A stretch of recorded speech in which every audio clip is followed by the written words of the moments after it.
Shall we bow our heads in prayer? Gracious God, our Heavenly Father, Creator of heaven and earth, God of all nations, we thank you for our lives and your many blessings to this land and its people. We especially pray for peace and for unity, and that you will be merciful to our nation, and you work in the hearts and minds of those to whom you have given the authority to serve our people. We lift up to you, Heavenly Father, today our elected leaders, our President, our Prime Minister, our Cabinet Ministers, Assistant Ministers, our Leader of the Opposition, and all our members of Parliament. And we ask that you anoint them with wisdom and humility, and most importantly, the fear of you, God. Endow them with righteousness as their strength to boldly face their tasks with honesty and with divine insight. We pray for our judiciary. We pray for those who serve our people in both the public and the private sectors, for those in security and law enforcement agencies, our military, our police, and the corrections service. We ask for your protection and guidance for all who devote themselves for the common good, working for justice and peace here at home and around the world. Almighty God, help us heal our differences and unite us with a shared goal and dedication, commitment to achieve justice and peace and prosperity and the advancement of thy glory in the years ahead for all our people, especially those who are most vulnerable in our midst. In your mighty name, O Lord, we pray. Amen. Honorable members, please be seated.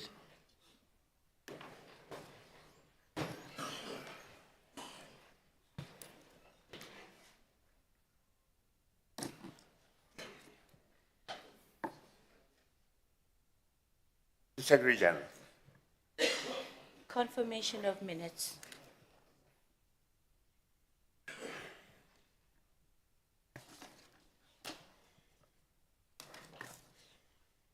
I now call on the Leader of the Government in Parliament, the Honourable Rao Filipe Thuisawal, to move his motion.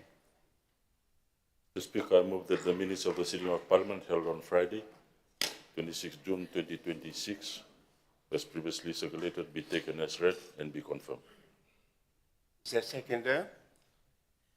Honourable Speaker, I second the motion. Honourable Banivalu, the Parliament will now vote on the motion.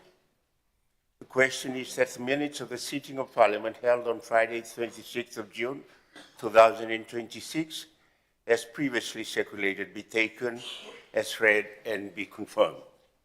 Does any member oppose the motion? As no member opposes, the motion is agreed to unanimously. Secretary General. Communications from the Chair.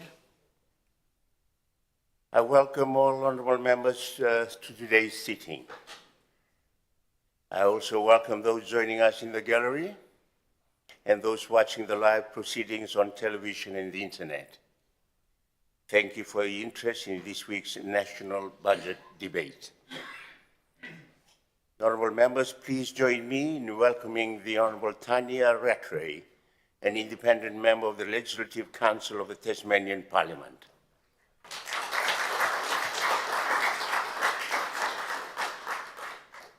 You're most welcome to Fijian Parliament, and we wish you a productive stay here in Fiji. For the information of honourable members, the Secretariat has received the written responses to written questions as follows. 1, from the Prime Minister, the Minister for Civil Service, Strategic Planning, National Development and Statistics, the Honourable Sitivendra Mbuka, to written question 38 of 2026, asked by the Honourable Pramila Kumar. And 2, from the Minister for Finance, Commerce and Business Development, the Honourable S. Rom Emmanuel, to written questions 109 and 110 of 2026, asked by the Honourable Chone Usamate, and written questions 25, 81, 82, 96, 107, and 122 of 2026, asked by the Honourable Pramila Kumar. Honourable members, the responses have been conveyed to the respective honourable members and copies are made available on the Parliament website. For the further information of all honourable members, please be advised that at its meeting on Tuesday, 23rd of June 2026, the Business Committee reached an unanimous decision on the following matters. A, the Shadow Minister for Finance, in delivering the response to the budget address, will speak for the same length of time as the Honourable Minister for Finance, which in this case is 2 hours and 22 minutes. To exempt the Minister for Finance from the ordinary speaking time limitations for his right of reply on Wednesday, the 15th of July, 2026. 3, all remaining honourable members will have 20 minutes to respond to the budget address.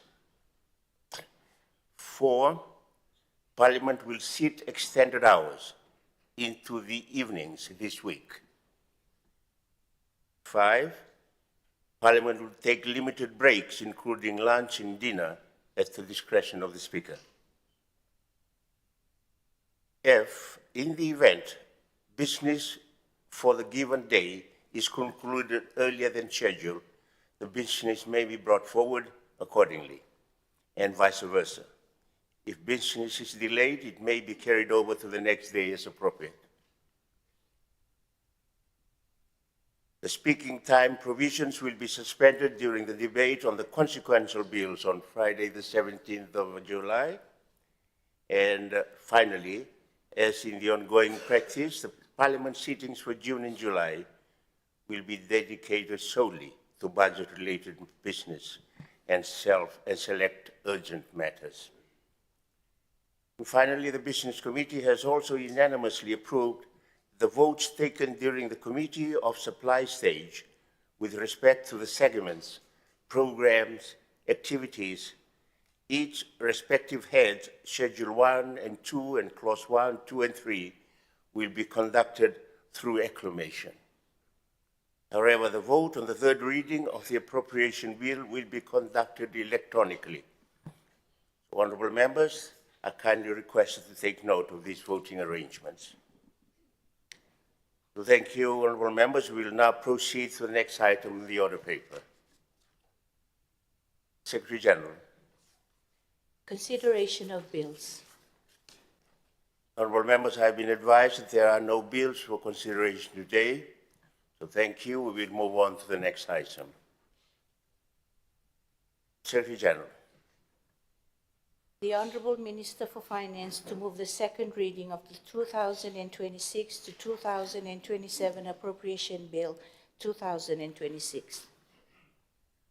I now call upon the Minister for Finance, Commerce and Business Development, the Honourable Esrom Emmanuel, to move the second reading of the appropriation bill.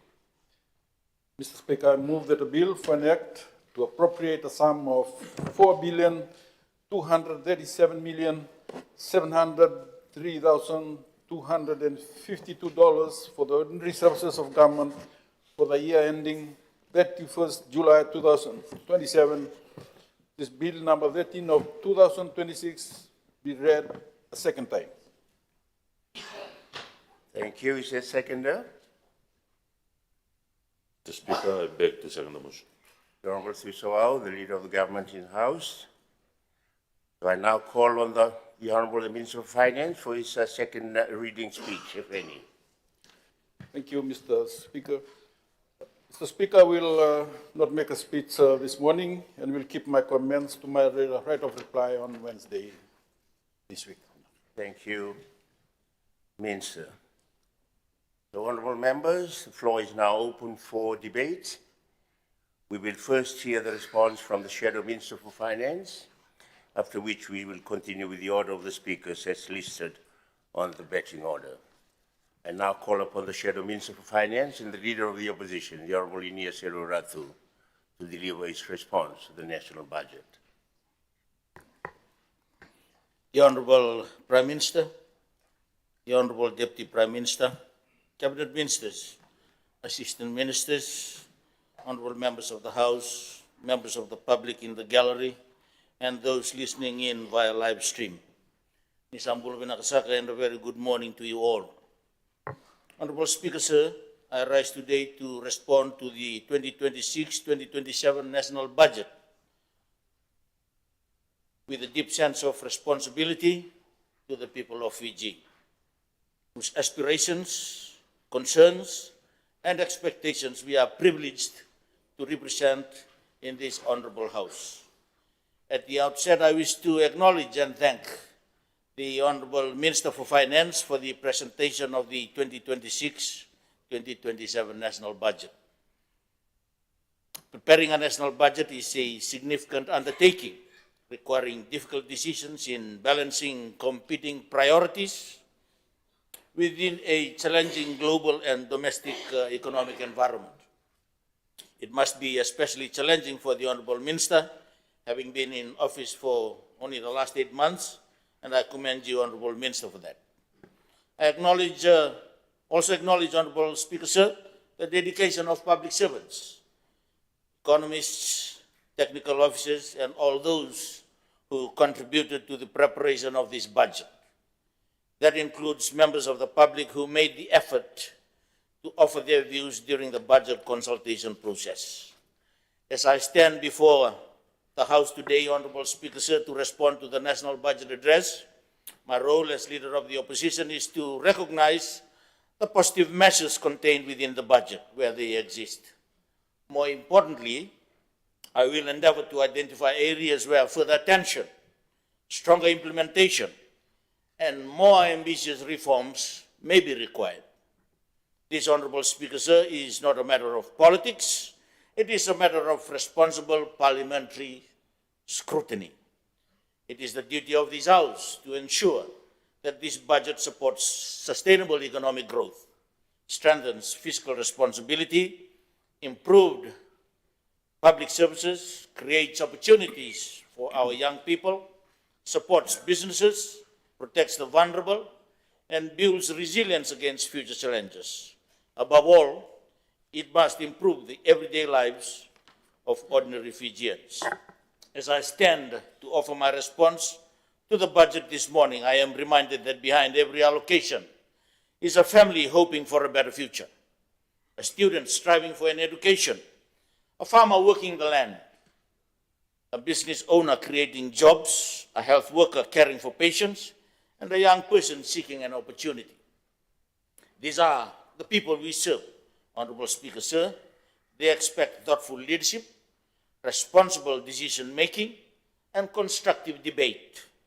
They expect us to rise above division and work together for the good of the nation and the people. On the budget, Honorable Speaker, sir, the national budget is more than just a statement of revenue and expenditure. It is a reflection of government's priorities, its vision for the country's future, and its commitment to improving the lives of all Fijians. It is through this budget that we assess how opportunities will be created and how the challenges confronting our people will be mitigated. This budget is presented at a time, Honorable Speaker, sir, when Fiji stands at an important point in its development. Our economy has made some progress since the disruptions caused by the COVID-19 pandemic. Tourism has recovered strongly, businesses have reopened, employment has improved, and economic confidence is gradually returning. Yet recovery alone does not guarantee long-term gains. Honorable Speaker, sir, many Fijians continue to face rising living costs. Young people continue to seek meaningful employment. Businesses require greater certainty to invest and expand. Farmers face climate-related challenges. Healthcare systems continue to experience technical and workforce challenges, and government must manage the high levels of public debt while continuing to invest in essential public services. Honorable Speaker, sir, these realities remind us that while progress has been made, significant work remains. Some initial observations, Honorable Speaker, sir. Over the last 4 fiscal years, including this year, the government had allocated a total of 18.5 billion in national budgetary allocations. 18.5 billion, Honorable Speaker, sir. That represented government's total national spending in the current term of Parliament. Honorable Speaker, sir, the least I would have expected are some indications of how these funds have been utilized and the returns derived from the utilization of those funds, especially on capital projects. Honorable Speaker, sir, I had stated before that our budgets are output-oriented and very little attention is given to outcomes, which are the impacts the utilization of budgets have on our people and our national economy. Honorable Speaker, sir, these outcomes must be factored as key performance indicators or KPIs for those responsible for utilizing and managing those funds. Just as important, Honorable Speaker, sir, I am aware that a number of major government projects funded through the national budget have faced implementation delays over the years. Some are still yet to be implemented.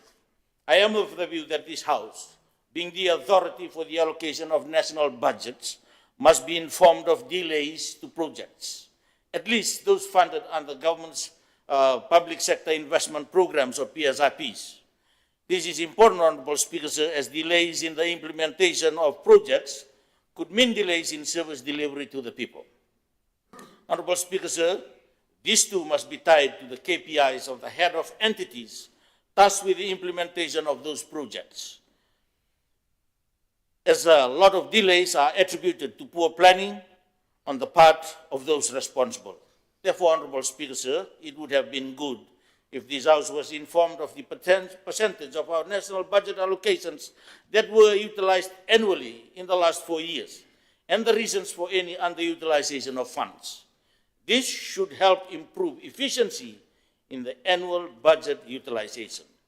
Honorable Speaker, sir, another matter that deserves greater transparency is the extent of violence and the redeployment of funds during the financial year. Parliament approves appropriations for specific ministries and programs based on priorities presented in this House, where substantial amounts are subsequently transferred from one ministry or program to another. Parliament and the public deserve to know why those changes became necessary. Honorable Speaker, sir, it would have been logical as well if some indications were given on how far our national budget was linked to the National Development Plan, as it rightly should. This is critical to ensure that the aspirations of the National Development Plan are progressed. On the national economic overview, on the global economic environment, Honorable Speaker, sir, we will agree that our national economy is inextricably linked to the global economy through trade, tourism, investment, remittances, and development cooperation. What happens in the major economies of the world inevitably affects the livelihoods of our people, the performance of our businesses, and the fiscal position of government. The geopolitical tensions in certain parts of the world are a case in point. The global economy today remains resilient but uncertain, while inflation has eased in many advanced economies. Honorable Speaker, sir, compared with the sharp increases in recent years, growth remains uneven. Slower growth in major economies can affect demand for Fiji's export and influence investment decisions. For Fiji, the health of the economies of Australia and New Zealand is especially significant, being our largest trading partners and major tourism markets. Strong employment and economic conditions in those countries generally support higher visitor arrivals, stronger remittance flows, and increased business confidence in Fiji. Honorable Speaker, sir, another of the key factors that have shaken our economy to the core in recent times is the volatility of the global energy markets. We are reliant on the global fuel markets. When international oil prices rise, transport costs increase, electricity generation becomes more expensive, and businesses face high operating costs. These costs are eventually passed on to the consumer through higher prices for goods and services, and it is the most vulnerable within our communities that are affected the most. Honorable Speaker, sir, similarly, fluctuations in global food prices affect the cost of important staple and agricultural inputs, such as fertilizer, animal feed, and machinery. These pressures reinforce the importance of strengthening domestic food production, improving agricultural productivity, and supporting food security. Honorable Speaker, sir, the global economic environment presents both risks and opportunities to our local economy. While we cannot control international markets and geopolitical events, we can strengthen our resilience through sound fiscal management, economic diversification, investment in human capital, and effective governance.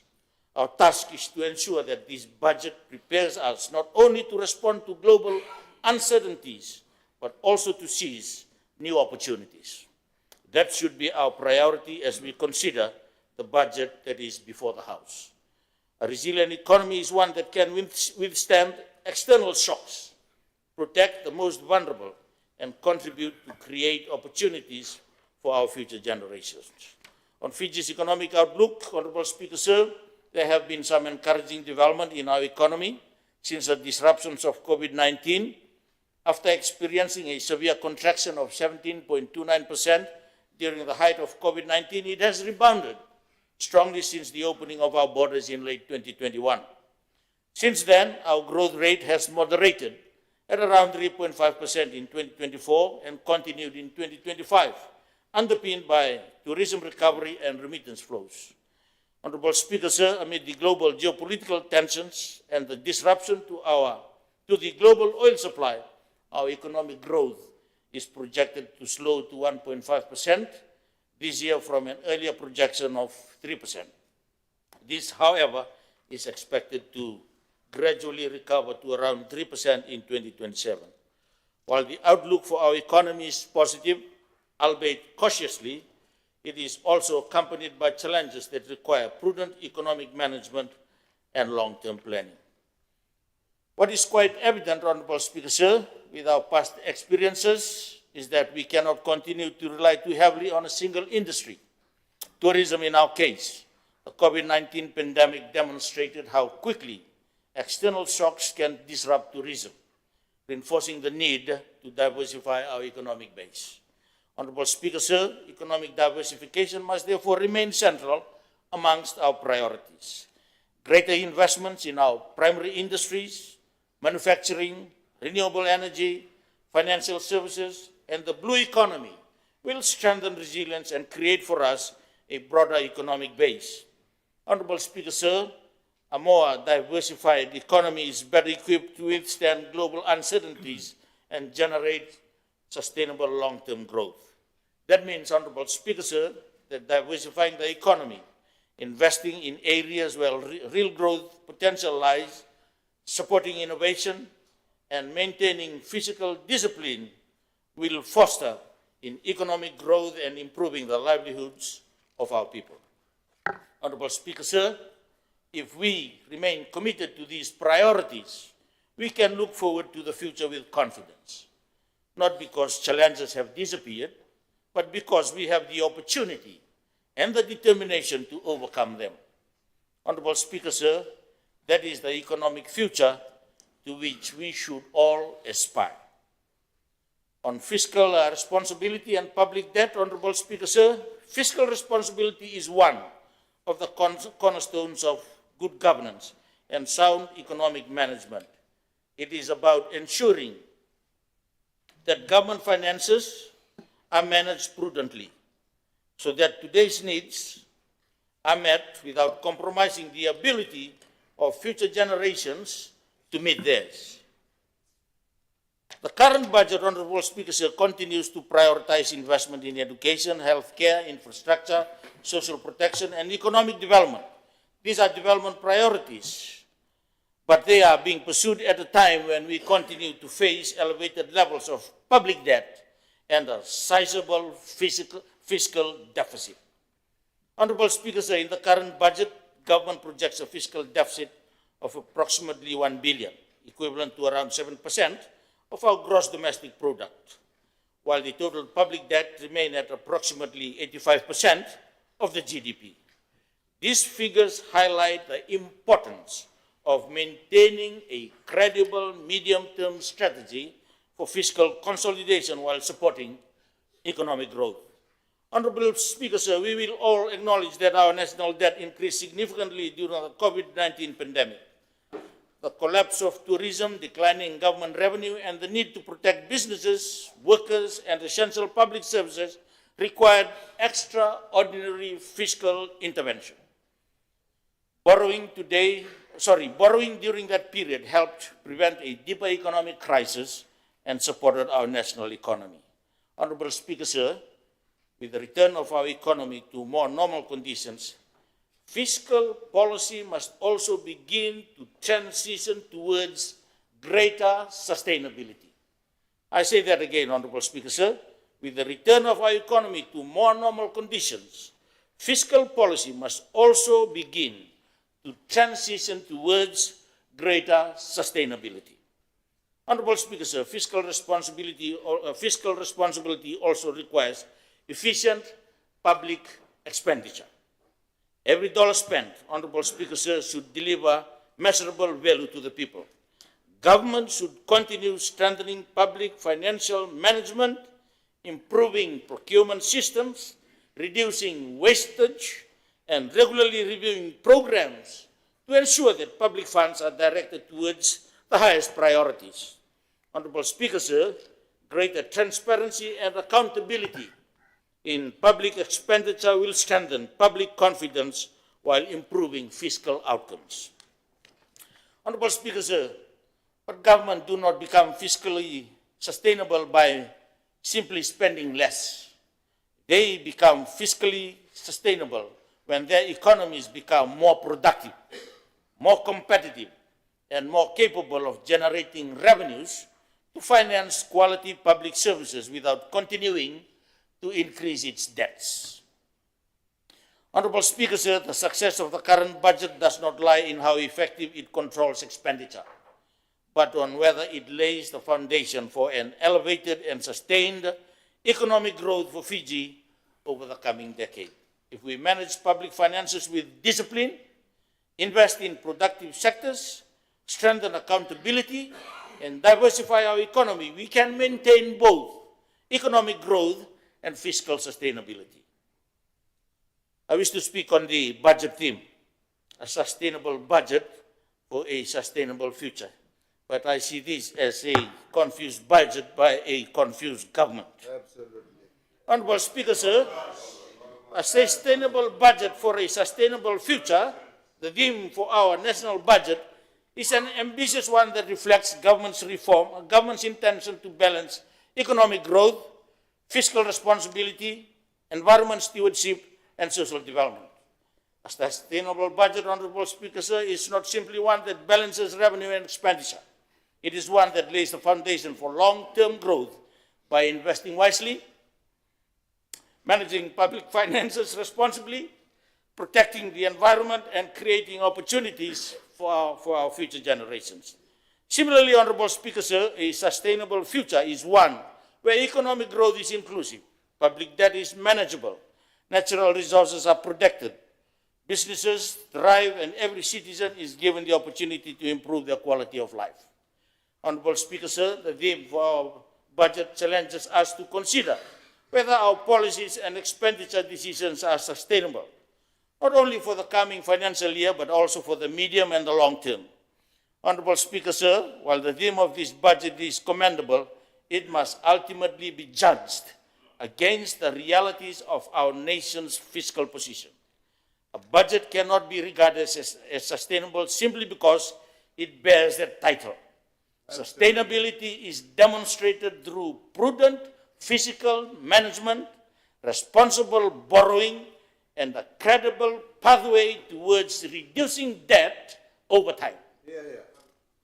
Honorable Speaker, sir, if our current fiscal trajectory continues unchecked, our national debt is likely to approach the 15 billion mark within the next 2 years.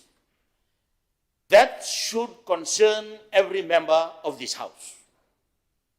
As debt continues to rise, an increasing portion of government revenue will be diverted towards debt servicing.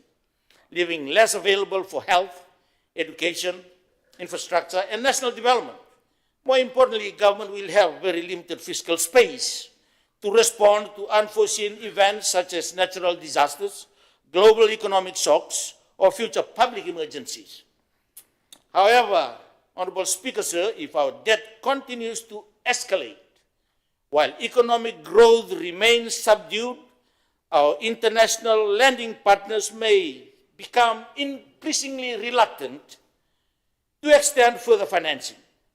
Such a situation would severely constrain government's ability to refinance existing debt, fund essential developing priorities, and respond effectively to future economic challenges. Honorable Speaker, sir, we must also pay close attention to our external position. Fiji's foreign reserves currently stand at approximately 3.45 billion, providing around 5 months of retained import cover.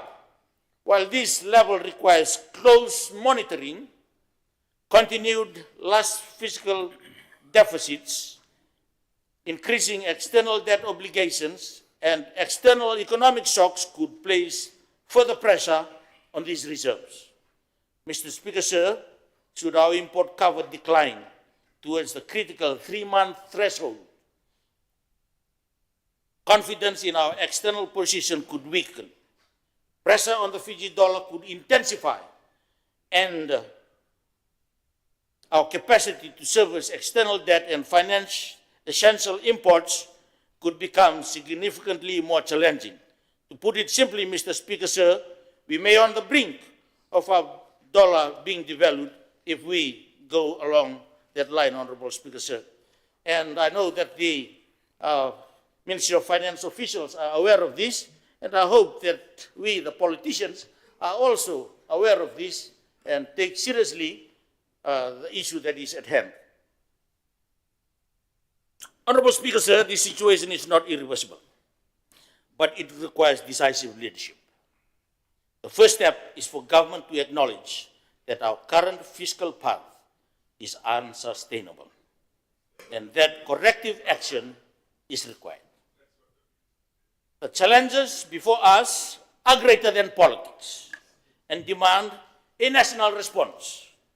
I therefore call upon government to work with the opposition in a genuine bipartisan manner to develop a long-term fiscal recovery strategy that restores confidence in our public finances, strengthens economic growth, safeguards our foreign reserves, and places Fiji back on a sustainable path for future generations.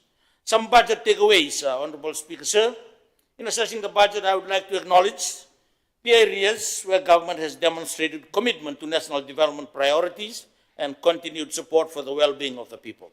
On education, very quickly, Honorable Speaker, sir, one of the key positives in this budget is the continued strong investments in education. The allocation towards free education, student transport assistance, scholarships, and school infrastructure reflects a commitment to ensuring that all our children have access to learning opportunities. We will agree, Honorable Speaker, sir, that education remains the foundation of long-term growth and prosperity for any nation. But that does not mean that all is well within the education sector, Honorable Speaker, sir, and members of the opposition will highlight shortfalls and deficiencies in the implementation and policy matters that used to be the current practice in this Honorable House, Honorable Speaker, sir. Same thing with health. Continued funding for the health sector is another important strength of this budget. Investment in hospitals, health centers, medical supplies, and health care workers is reflective of government's recognition of the need to improve access to quality healthcare services. The task of improving our health facilities and healthcare systems are enormous, but they are essential for improving national productivity and our overall quality of life. I wish to acknowledge our partners, Honorable Speaker, sir, in assisting us as well in the improvement of health facilities, because I know not all the allocations are from the government's PSIP or OPEX program, Honorable Speaker, sir, and CAPEX, but most of the assistances in the health sector also comes from our strategic partners, and I wish to acknowledge them and thank them for their assistance this morning, Honorable Speaker, sir. Social protection. The continued support for social protection programs, including assistance for the vulnerable household, senior citizens, persons with disabilities, and low-income families is commendable, Honorable Speaker, sir. These measures are necessary to ensure that the most vulnerable within our communities continue to be protected. And on infrastructure development, I also wish to commend the continued focus on infrastructural development, although maybe slow, Honorable Speaker, sir, as compared to the previous years. Very slow. Honorable Speaker, sir, after many years of advocacy, I am grateful that government has now given attention to improving our port facilities, which I have always been of the view is necessary to support economic growth and equally important to reinforce our status as a transshipment and economic hub within our small island states of the Pacific. On agriculture, the emphasis on supporting agricultural development is noteworthy, Honorable Speaker, sir. Continued assistance for farmers through farm inputs, extension services, and industry support is important for food security and improving rural livelihoods. This is particularly necessary for us, where a large portion of the population depend on agriculture for their livelihood. Now I'll go into some critical analysis, Honorable Speaker, sir. Honorable Speaker, sir, first on public debt. The nominal value of public debt is projected to reach about 12.6 billion by mid-2027. This is cause for concern. That figure is inclusive of our budget deficits, but have not accounted for our contingent liabilities, which currently stand at 1.1 billion, Honorable Speaker, sir. Therefore, on the contingent liabilities, we must monitor very closely the performance of entities like Fiji Airways, FDB, FSC, and I think in that 1.1 billion, we have not included Housing Authority, Honorable Speaker, sir. The Honorable former Minister for Finance loves bringing the contingent liability in all his addresses. So let's factor that 1.1 billion into the debt, the public debt that we have, Honorable Speaker, sir. Honorable Speaker, sir, before the 2022 general election, the coalition government repeatedly assured the people of Fiji that it would do two things. One, restore fiscal discipline. And two, reduce government debt. Restore fiscal discipline and reduce government debt. Nearly 4 years later, Honorable Speaker, sir, that promise remains unfulfilled. Instead of reducing our debt burden, government now projects total debt to reach 12.58 billion. I warned about us approaching the 15 billion mark, Honorable Speaker, sir, by the end of the 2026-27 financial year. I'm just reminding you of the promises that you made, honorable members. Since assuming office, government has increased public debt from 9.1 billion to a projected 12.5 billion, an increase of approximately 3.48 billion in just 4 financial years. Just four financial years, Honorable Speaker, sir. What makes this even more significant, Honorable Speaker, sir, is that government has consistently criticized the previous administration for the level of debt accumulated over the 16 years or so in office. But let me remind the honorable members of the House on the other side that from 2006, it took approximately 15 years to accumulate that level of debt. You accumulated that level of debt just within 4 years. 4 years. By comparison, the government is projected to accumulate almost the same amount of additional debt in only 4 years. Mr. Speaker, sir, these figures demonstrate that the pace of debt under the current government is substantially faster than that of the previous administration.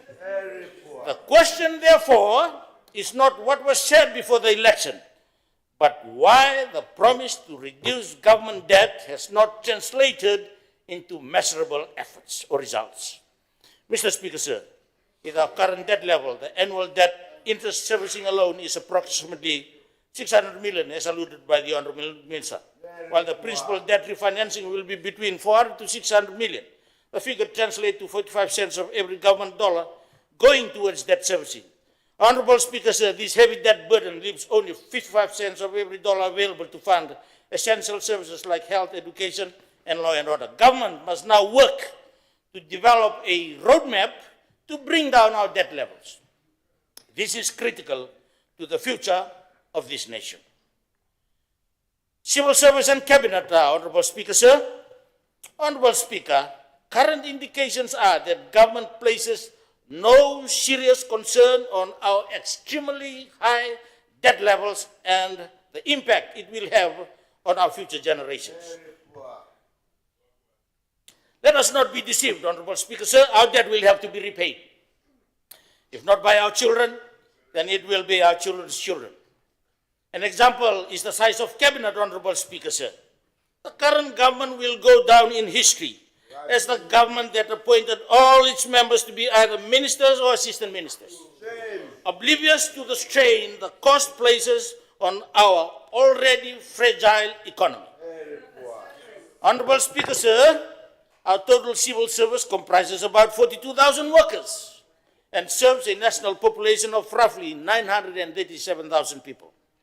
This means that we have approximately 45 civil servants for every 1,000 population.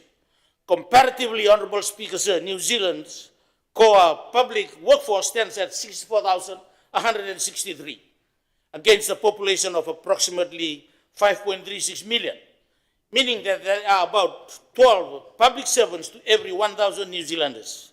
And they have committed to reducing their civil service size by 8,700 or no more than 1% in their total population by 2029. Honorable Speaker, sir, what is stopping us from embarking on the same path? With our current annual civil service wages bill of 1.5 billion or $6 million a day and total operating cost of 800 million or $3 million a day, government must seriously consider following in the path taken by New Zealand. I have no issues at all, Honorable Speaker, sir, with our civil servants. But it's the number that concerns me, as maintaining that large number of civil servants and its associated costs will continue to add to the high public debt that we already have. These are the issues that we need to confront, Honorable Speaker, sir. Politics aside, let's confront the issues. The nation has to survive, Honorable Speaker, sir. OPEX and CAPEX. Honorable Speaker, sir, OPEX versus CAPEX mix in our current budget is 82 to 18, against the preferred mix of 70 to 30, or better still, 2:1, meaning that the current year's budget of 4.87 billion has allocated 3.99 billion to operating expenditure and 876 million only to capital expenditure. Honorable Speaker, sir, this has been the trend. This has been the trend in the last 3 years of this government and is highly unsuitable. These figures must be reduced and reduced significantly if we are to bring down our debt burdens or at least maintain it at a manageable level. Honorable Speaker, sir, this is extremely important to ensure that we are not compromising the futures of our children by our inefficiencies. On government spending efficiencies, Honorable Speaker, sir, how efficiently government spends is a key measure of any national budget. In the current environment of rising fiscal pressures, growing public debt, and increasing demand for public services, the question of spending efficiency becomes vital to sound economic management. Honorable Speaker, sir, spending efficiency refers to the ability of the public sector to achieve maximum value from every dollar of expenditure. It means that resources are not only allocated to priority areas, but that they produce measurable, timely, and meaningful outcomes to the people and their communities. This, Honorable Speaker, sir, is exactly the reason I had always advocated stricter scrutiny in the outcomes derived from the budgets, that this must be tied to the KPIs of those tasked with managing our budgetary allocations. On public sector growth, Honorable Speaker, sir, among the key drivers of sustainable economic growth is a strong, dynamic, and confident private sector. While government provides the regulatory frameworks, it is the private sector that creates employment, drives innovation, generates the productive investment needed for long-term growth. It is therefore imperative on government, Honorable Speaker, sir, to ensure that the private sector is accorded the necessary regulatory and economic environment in which businesses can grow, invest, and expand with confidence. Central to that is policy certainty, Honorable Speaker, sir. To achieve sustainable and inclusive growth, Honorable Speaker, sir, government must continue to strengthen the conditions that allow businesses to thrive while ensuring that the benefits of growth are widely shared across all communities. And I wish to pay particular attention on MSMEs, Honorable Speaker, sir. They provide employment for a good number of our people. And of course, they are, if I remember correctly, their contribution to the economy is around 18% or so. We need to help MSMEs, Honorable Speaker, sir. Cost of living, one of the most important issues facing the people of Fiji today, sir, is the cost of living. While economic indicators may point to growth and recovery, the true measure of economic success for ordinary citizens is whether they can afford the basic necessities of life. For many citizens, especially at the grassroots level, the rising cost of food, housing, transport, and utilities remain a daily challenge. I acknowledge, Honorable Speaker, sir, that the cost of living is influenced by several factors, a lot of which are beyond our control. The recent global events such as geopolitical tensions, supply chains disruption, and the fuel crisis have a direct impact on domestic prices, resulting in increases in grocery bills, transport costs, and the cost of utilities. Honorable Speaker, sir, for low-income families, these increases are particularly difficult because essential goods and services account for a larger share of their budget. While the budget delivers programs intended to support households, they do not by themselves address the underlying drivers of the cost of living. And I must say that the most sustainable response to the rising living costs is a stronger and a more productive economy.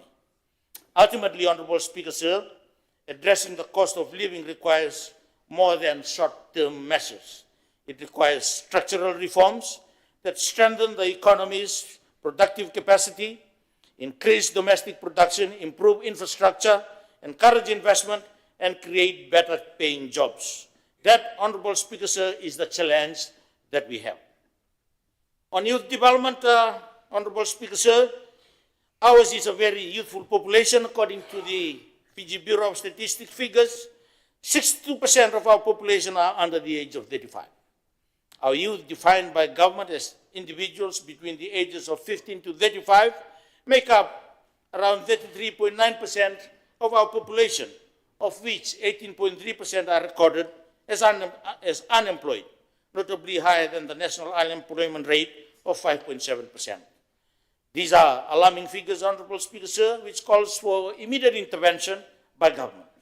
While much attention is given to the elderly and the younger generation in our national budget, an equal level of attention must be accorded to our youths. Honorable Speaker, sir, our young people are talented, innovative, resilient, and increasingly connected to the global economy through education and technology.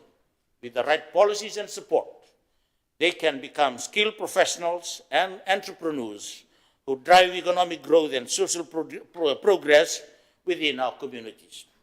On drug and crime, Honorable Speaker, sir, no discussion on our future as a nation and as a people can ignore the growing challenge of drug issues and crime in Fiji. The national budget, therefore, must seek to address the social issues that result from drug abuse and crime, and which directly have implications on our economic growth, community safety, and national well-being. The economic cost of drugs and crime, Honorable Speaker, sir, is substantial. The increasing prevalence of illicit drugs, together with the rise in drug-related crimes, is a matter of national concern.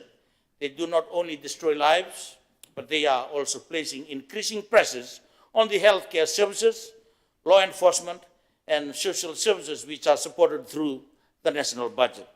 If we are to achieve the vision set out in this budget, Honorable Speaker, sir, we must address the challenges of drugs and crime with determination and compassion.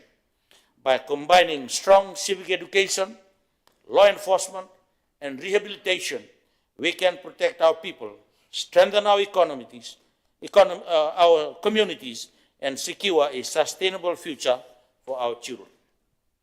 Labor migration, Honorable Speaker, sir. Honorable Speaker, sir, labor migration has become one of the defining features of our national economy. We are aware of the recent trends where an increasing number of Fijians have taken up employment opportunities, primarily in Australia and New Zealand through seasonal worker programs, bilateral labor agreements, and direct recruitment in sectors such as agriculture, the meat industry, health, education, construction, and hospitality. Remittances received as a result is projected to reach 1.5 billion by next year. These remittances, Honorable Speaker, sir, contribute valuable foreign exchange to the national economy, helps strengthen household consumption for ordinary Fijians, and provides an important buffer for our economy during periods of uncertainty. I therefore, Honorable Speaker, sir, wish to acknowledge the invaluable contribution of our Fijian diaspora living and working abroad. Through their hard work and sacrifice, they continue to support thousands of families across Fiji by sending home remittances and have become an important pillar of our national economy. Their contribution extends far beyond financial support. They remain ambassadors for our nation and continue to maintain strong ties with their families and communities back home. Given the significant and growing contribution of diaspora to Fiji's economic and social development, Honorable Speaker, sir, I urge government to seriously consider developing a comprehensive national diaspora policy.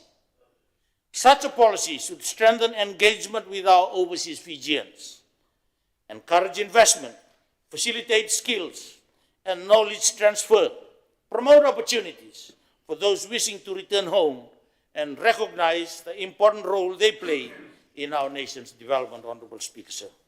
Conversely, Honorable Speaker, sir, labor migration also presents significant challenges. Many sectors of the economy are experiencing shortages of skills and experienced workers. Businesses report increasing difficulty recruiting qualified staff, as with our shipping industry, while public institutions face growing pressure to maintain service delivery with fewer experienced personnel. The shortage of radiologists and technicians at the Korowau and Levuka hospitals are clear examples, Honorable Speaker, sir. The issue, Honorable Speaker, sir, is not that young people seek opportunities abroad, but labor mobility and migration is a genuine choice, and many workers leave to improve their livelihoods and support their families. The challenge, therefore, Honorable Speaker, sir, is how do we ensure that Fiji remains an attractive place to live and work?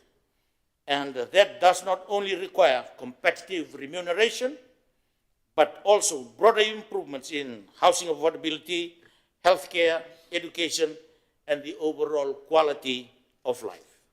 That, Honorable Speaker, sir, must be the focus of our government moving forward.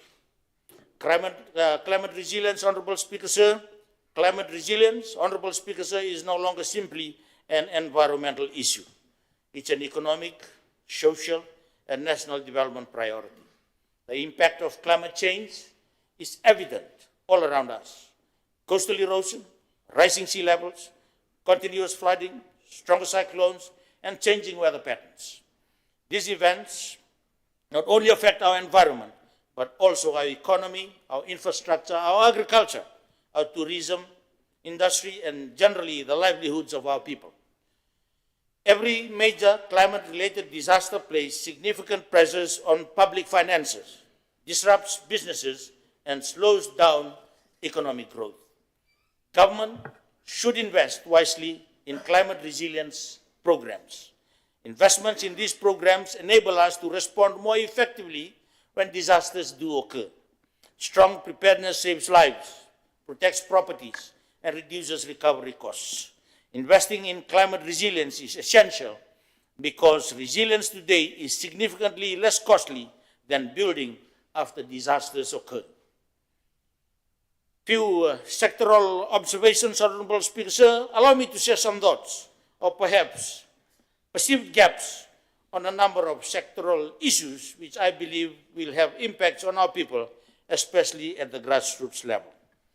Let me go back to education, Honorable Speaker, sir. The allowance now granted to schools to collect funds from school children, in addition to the school grants already provided by government, will cause unnecessary burden on our school children and their families. If this can be reconsidered or abolished, as it places an unsustainable financial strain on low-income families, Honorable Speaker, sir.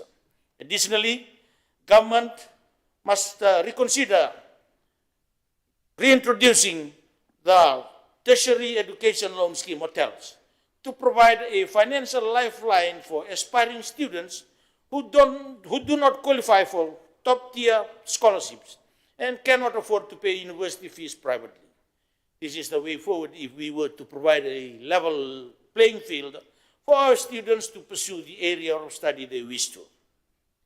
Honorable Speaker, sir, to improve the efficacy of our education system and make it holistic, government must consider formally integrating civic education into the early stages of our school curriculum to foster responsible citizenship from a young age. This will help curb the issue of drugs and crime, which a lot of our young children and youths are embroiled in. Honorable Speaker, sir, the country is currently in a skills crisis. Private sector companies are challenged on organizational productivity, and as such, growth, expansion, and diversification are affected, ultimately stifling fiscal space. Honorable Speaker, sir, let's call a spade and an apple, and I welcome government's reverting almost 60% of the 1% training levy to be claimed by employers. If they invest in employees, upskilling, and reskilling, it is a sagacious decision. I welcome the 2,000% tax exemption on employees' training-related expenditure. This will allow employers to make training and development as a strategic priority, Honorable Speaker, sir. Honorable Speaker, I urge the government that government makes 60% grant of the 1% levy claimable to entice employers to begin with employee training effective from 1st August, Honorable Speaker, sir, of 2026. We cannot procrastinate skills development because we are in a skills crisis until 1st January 2027. Honorable Speaker, sir, there have been calls to make 1% levy administration and regulatory functions independent of the training provider. This also includes regulatory function of National Apprenticeship Scheme, which is a staple function to the 1% levy. Honorable Speaker, sir, I implore the government that they make progressive decisions on skills development. Do not delay on legislative amendments on the regulatory functions, as otherwise impact will be minimal of the decisions taken. On health, Honorable Speaker, sir, the number of private and specialist medical facilities is notable, and they cushion the strain on the public health care system and provide advanced specialized medical treatment that previously required overseas travel. Honorable Speaker, sir, this is good for our tourism industry as well, but are they accessible to the most vulnerable and low-income earners within our communities? Honorable Speaker, sir, if not, then this is another form of elitism, where only the elite are able to access the services due to the astronomical costs involved. Honorable Speaker, sir, I am therefore proposing that government consider a national medical insurance scheme to ensure that all members of our community, regardless of their standard of living, are able to access the advanced services provided by these medical facilities. Honorable Speaker, sir. On infrastructure, sir, the commitment that government has made to develop our national infrastructure is commendable. Because there is much stops on roads, I request government to find solutions to the chronic road congestion within the Suva, Nausori, and Lami corridors during peak hours. This is a lived reality for our people, Honorable Speaker, sir. The time it takes to get to Suva from Nausori to be able to get to work or to school on time is getting longer by the day. I'm aware, Honorable Speaker, sir, that commuters living in the Nakasi area have to leave home as early as 5:30 a.m. to beat the morning rush and the associated road congestion, to be able to arrive at work and school by 8 a.m. This is a 30-minute drive on any normal day. This problem will not just go away, and government must find a solution to it. Honorable Speaker, sir, while on transportation, the standoff between government and the shipping industry has been a major concern for those within our maritime communities. For our maritime communities, shipping is their only lifeline. Government must find a solution to this as well. If enhancing government shipping services or re-establishing the government shipyard will curb this problem, so be it, Honorable Speaker, sir. On social welfare, women and children, Honorable Speaker, sir, in relation to the social welfare sector, I call on government to revert the policy regarding bus card credits for our senior citizens. Previously, they could accumulate and roll over credits to the next month to be able to visit families and loved ones. The current policy, where credits expire at the end of the month, was ill-considered and highly disadvantageous to our senior citizens. Government, Honorable Speaker, should also consider introducing a child bus card to address the burden on parents, where children as young as 4 years old are being charged full adult fares. Children must always be children and be accorded the care and service that they are entitled to. Based on the bus card, Honorable Speaker, sir, we have received calls from rural schools and communities for the yellow bus card to be made available to rural children to facilitate their travel to urban centers when required. Currently, yellow bus cards are only accessible to students in urban schools. Honorable Speaker, sir, on the death benefit for our citizens, this has been revised downwards by this government from the initial amount of $2,000, Honorable Speaker, sir. Considering the escalating cost of living, I urge government to consider reinstating the initial level of death benefit, and this is the least we owe to our elders. And last on this sector, Honorable Speaker, sir, government should consider supporting facilities such as the Seek and Save Ministry run by Mr. Elia Mberambi, who is currently providing shelter for the lost, young children and youth, and training them with the necessary life skills to grow and become productive citizens in future. In an obvious matter, Honorable Speaker, sir, the services of this ministry, the Ministry of Social Welfare, Women and Children, is provided at 2 offices located at Suva Street and at Naimbati House along Gordon Street in Suva. Would you imagine an elderly woman seeking a service at one of the most challenging places to access in Suva, that is Suva Street, only to be told that a particular service is only available at Naimbati House? The logical decision government should make here is to bring the 2 offices together to a location in downtown Suva, a location that is easily accessible to all citizens, especially our older folks. On rural and maritime development, I understand, Honorable Speaker, sir, that the IRDF framework is under review. This was developed to ensure better coordination in the planning and the implementation of rural development.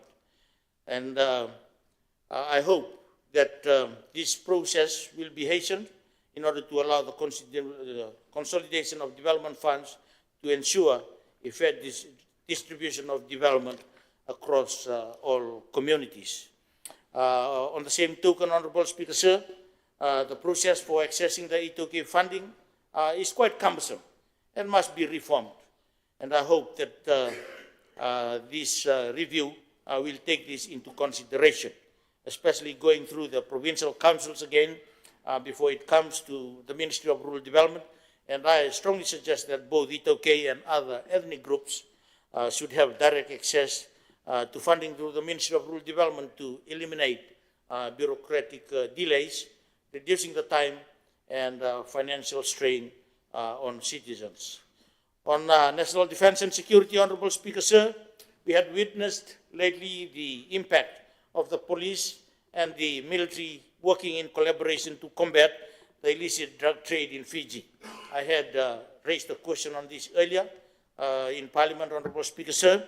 And again, I make the call for the Republic of Fiji military forces to remain and be given a bigger role in the fight against drug and maintaining our and in the maintaining of our national security and the development of our national infrastructures, Honorable Speaker, sir. On Itoke affairs, I plead again with the ministry to expedite the implementation of most of the projects that are pending, given that the Itoke's population remain disproportionately disadvantaged in some areas, Honorable Speaker, sir. And on that, Honorable Speaker, sir, I also asked that the improved participation of the Itoke's in Fiji's economic life is therefore accordingly important, and they must have a serious stake in our economy as resource owners and government assistance in creating the enabling environment and incentives to improve it is very important, Honorable Speaker, sir. Few recommendations before I conclude, Honorable Speaker, sir. Having considered the 2026-2027 national budget, I respectfully offer the following recommendations to strengthen our economic resilience, improve fiscal sustainability, and ensure that the benefits of growth translate to improved livelihoods for our people. First recommendation is on economic diversification, Honorable Speaker, sir. Honorable Speaker, sir, our experiences in the past taught us that we cannot rely too heavily on any single sector for economic growth. Long-term resilience requires a broader and more diversified economic base. This is something we must strive towards. Economic diversification is not about replacing what already exists. It is about complementing them by developing new industries that create jobs, increase exports, and strengthen our economy against future shocks.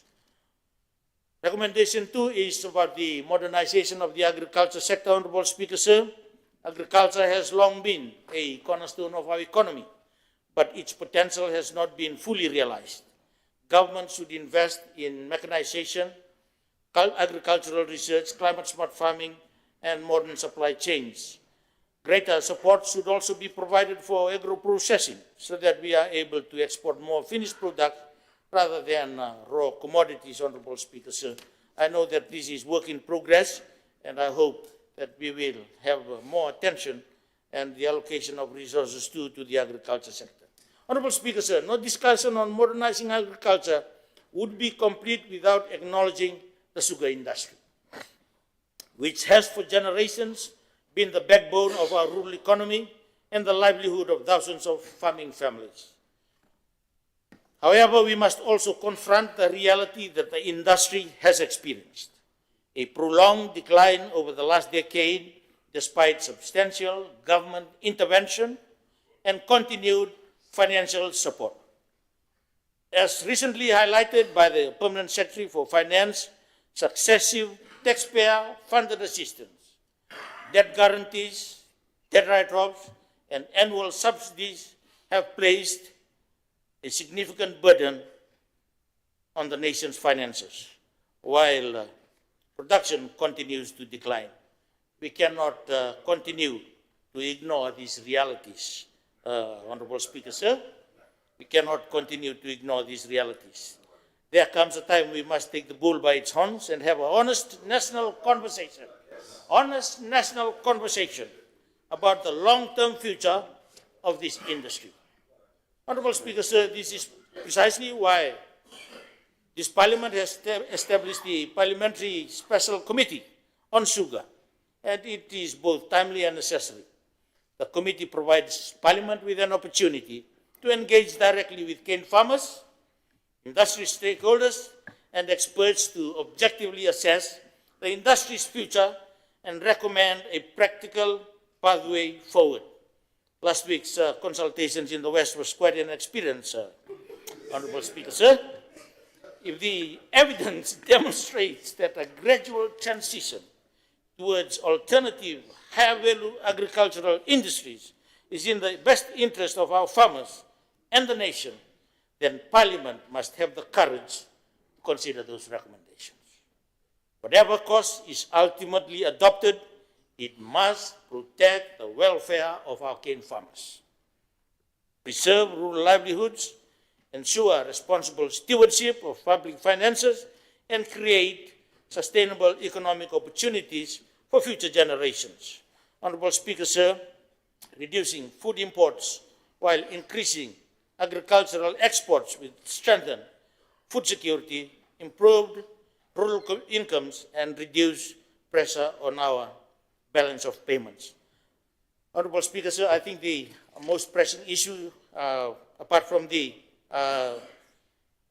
forecasted guaranteed price, I think it's about the election of the Growers Council. And I hope that government will also take this very seriously, Honourable Speaker, sir. The blue economy, Honourable Speaker, sir. Honourable Speaker, our vast ocean resources provide significant opportunities for sustainable economic growth. Government should expand investment in sustainable fisheries, aquaculture, seafood processing, and marine biotechnology. Developing commercial opportunities in the fisheries sector will create employment and increase our export earnings. Honourable Speaker, sir, the blue economy should be a central pillar of our long-term development strategy. On building a digital economy, the digital economy, Honourable Speaker, sir, offers opportunities that are not limited to our local geography. Investment in high-speed internet, digital literacy, and innovation hubs supports industries such as software development, digital marketing, business process outsourcing, and financial technology.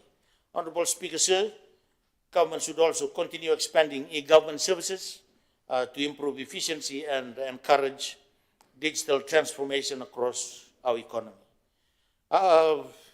Second last recommendation, Honourable Speaker, sir, third last, expand manufacturing. Expansion of manufacturing, Honourable Speaker, sir.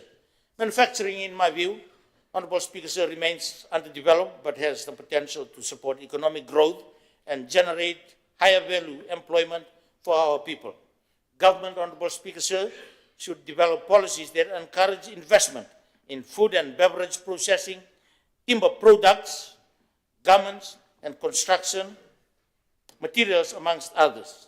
Improving productivity, reducing production costs, and supporting export-oriented industries will strengthen our competitiveness in the international markets, Honourable Speaker, sir. I've talked about timber products, and I know, Honourable Speaker, sir, that we have a good opportunity before us now in the recent passing of the mahogany bill, Honourable Speaker, sir.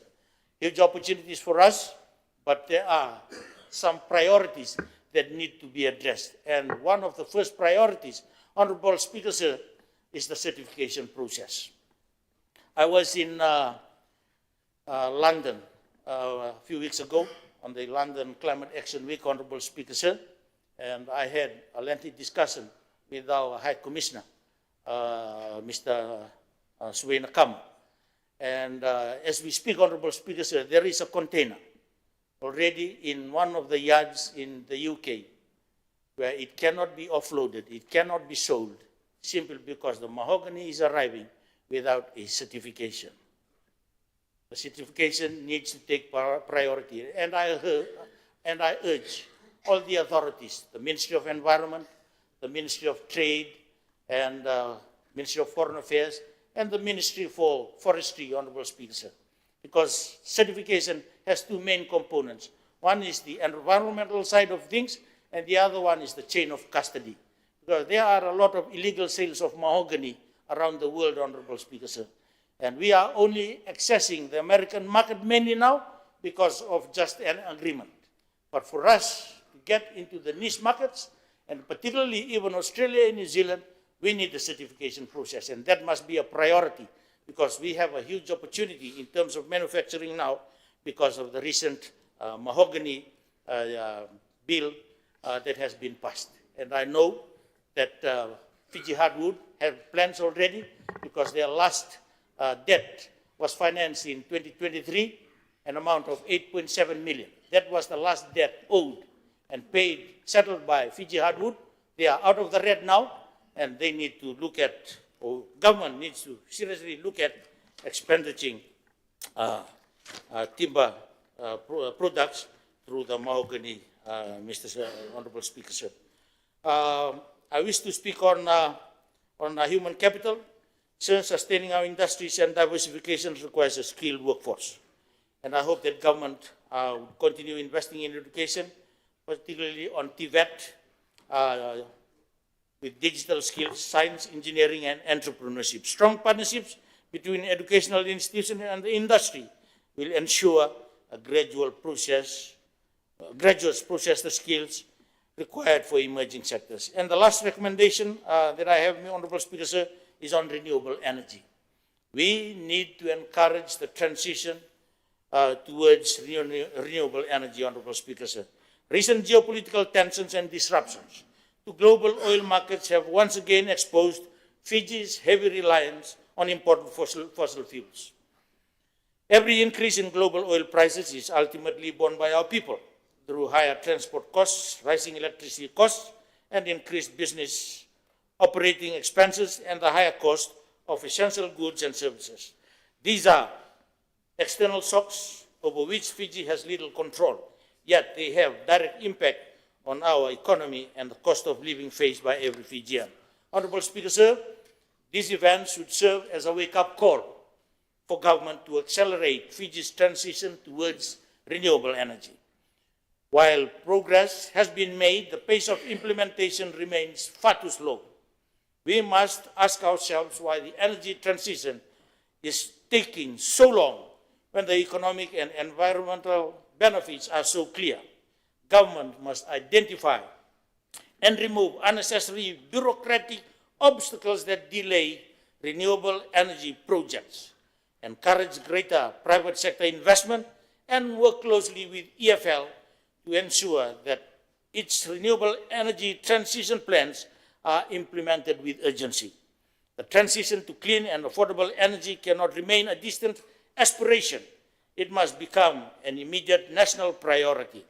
By reducing our dependence on imported fuel, we will strengthen our energy security, improve our balance of payments, protect our foreign reserves, reduce electricity costs over the long term, and build a more resilient and sustainable economy for future generations. Honorable Speaker, sir, we have seen what was in French Polynesia, the two separate projects, agro-photovoltaic, producing 20 megawatts. Each of those farms produces 10 megawatts of renewable energy, Honorable Speaker, sir.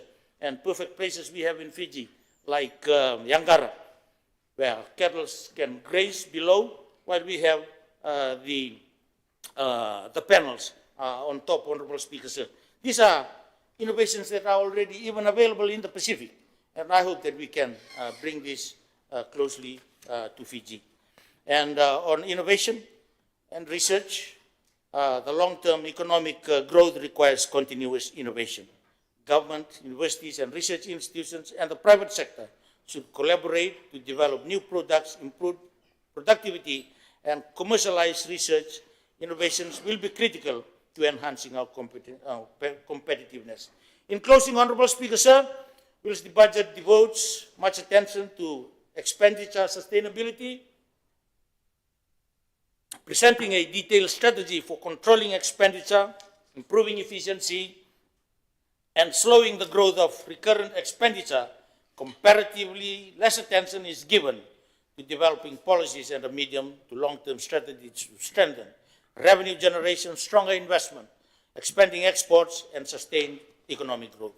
Honorable Speaker, sir, as a nation, we have faced many challenges over the years. We have endured devastating cyclones, political upheavals, economic recession, and the unprecedented impact of the COVID-19. Each of these events, Honorable Speaker, sir, tested our resilience, our institutions, and the resolve of our people. Despite these hardships, we have always demonstrated an extraordinary ability to recover, rebuild, and move forward. That resilience, Honorable Speaker, sir, gives us confidence in our future. The challenge at hand is to build a stronger, more resilient, and more inclusive nation. A nation where economic growth creates opportunities for everyone, where every child receives quality education, where every family has access to affordable health care and decent housing, where businesses can invest with confidence, and where our young people can see a future for themselves and their families. Our responsibility, therefore, in this August House, Honorable Speaker, sir, is not merely to debate numbers, it is to shape the future of our nation. Unfortunately, Honorable Speaker, sir, the current budget gives us very little space to move forward towards a future that we would wish for ourselves and our children. It is for this reason, therefore, Honorable Speaker, sir, that I cannot support this budget. I thank you, Honorable Speaker, sir, and members of the House for your indulgence. Thank you. I thank the Leader of the Opposition and the Shadow Minister for Finance, the Honorable Ignatius Ratu, for his response. As the honorable members may have been alerted to this morning by the Secretariat, we will or have foregone our morning tea break to continue with our budget debate. It is not, I can assure the honorable members, your Parliament's efforts towards a contribution to government cost cutting. On the contrary, the good health and well-being of the honorable members remain a priority of the Secretariat. But it's only because time is of the essence this week. So I will now call upon the Prime Minister and Minister for Civil Service, Strategic Planning, National Development and Statistics, the Honorable Sithiben Rabuka, to take the floor to deliver his contribution to the debate. You have the floor. Thank you very much, Honorable Speaker, sir. Honorable Ministers, the Honorable Leader of the Opposition, Honorable Assistant Ministers and Members of Parliament, ladies and gentlemen, we also acknowledge the presence of the Lady Member of Parliament from the Parliament of Tasmania. I do not know whether you were there when a good friend of mine, Colonel Andy Matthys, came down to be Commander of Tasmania. We were together at the Joint Service Staff College in Canberra in 1982, and we thank Australia for their cooperation in our education and military education, and served together in the Sinai Desert, where he was chief of the liaison officers, military liaison officers in the observer group that was deployed in support of the MFO, the Multinational Force of Observers. Small world, made even smaller by international corporations that we have benefited from through policies and arrangements by our predecessors in government. And what we do now will also be felt by the people and future governments of this country. Honorable Speaker, sir, honorable members of Parliament and fellow citizens, I rise to contribute to the budget debate for the 2026 and 2027 national budget. I do so with humility, confidence in our people, and a clear sense of responsibility that is upon us. The responsibility is upon each of us as members of this honorable House. I commend the Honorable Minister of Finance and Business Development and all those involved in the preparation of the budget that is responsible, realistic, and focused on Fiji's future. I also acknowledge the Honorable Leader of the Opposition's contribution as opposition spokesperson or spokesmember for finance.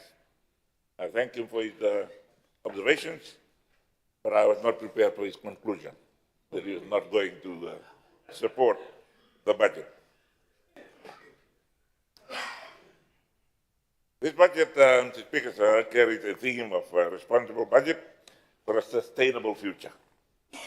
It means public money must be used with purpose, borrowing must be managed with care, and today's investments must strengthen the Fiji that our children will inherit. We acknowledge also the figures that were mentioned by the Honorable Leader of the Opposition, Honorable Opposition spokesman for Finance. But I was telling the Attorney General that all the figures say that. But what about what has happened on the ground? The effects of the growth in the debt figures. He did not mention the relationship to GDP, but then we can see on the ground that there have been developments, Mr. Speaker, sir.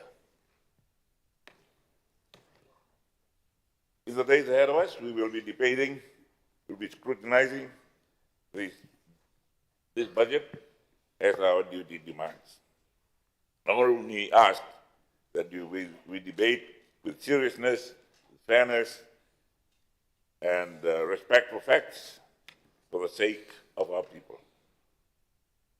This budget is about those people, the people of a small, great nation, facing rising costs, workers seeking secure jobs, young people acquiring skills, farmers needing better roads, and the public servant, tourism workers, market vendors, and small businesses who keep Fiji moving every day. I thank the Honorable Leader of the Opposition for mentioning the contribution of small and medium enterprises to the economy and employment figures of this country. This budget, Mr. Speaker, sir, is about building a stronger Fiji together. Fiscally responsible, socially just, economically resilient, and united in purpose. Mr. Speaker, sir, Fiji's Vision 2050 is very clear. Fiji to become a high-income, resilient economy, delivering 5 to 6% growth by 2050. That's not very far ahead. It's only 4 years away. Or 24 years away. But a lot of work needs to be done. Fiji does not budget in isolation. We're a small island economy, interconnected with the rest of the world in every facet of our economy. Whatever happens around the world affects us directly and very quickly. As we experience now in energy and shipping markets, that is what is happening. Higher oil prices impact everything in the market. In recent years, we have faced shocks that no government created, but every government had to confront.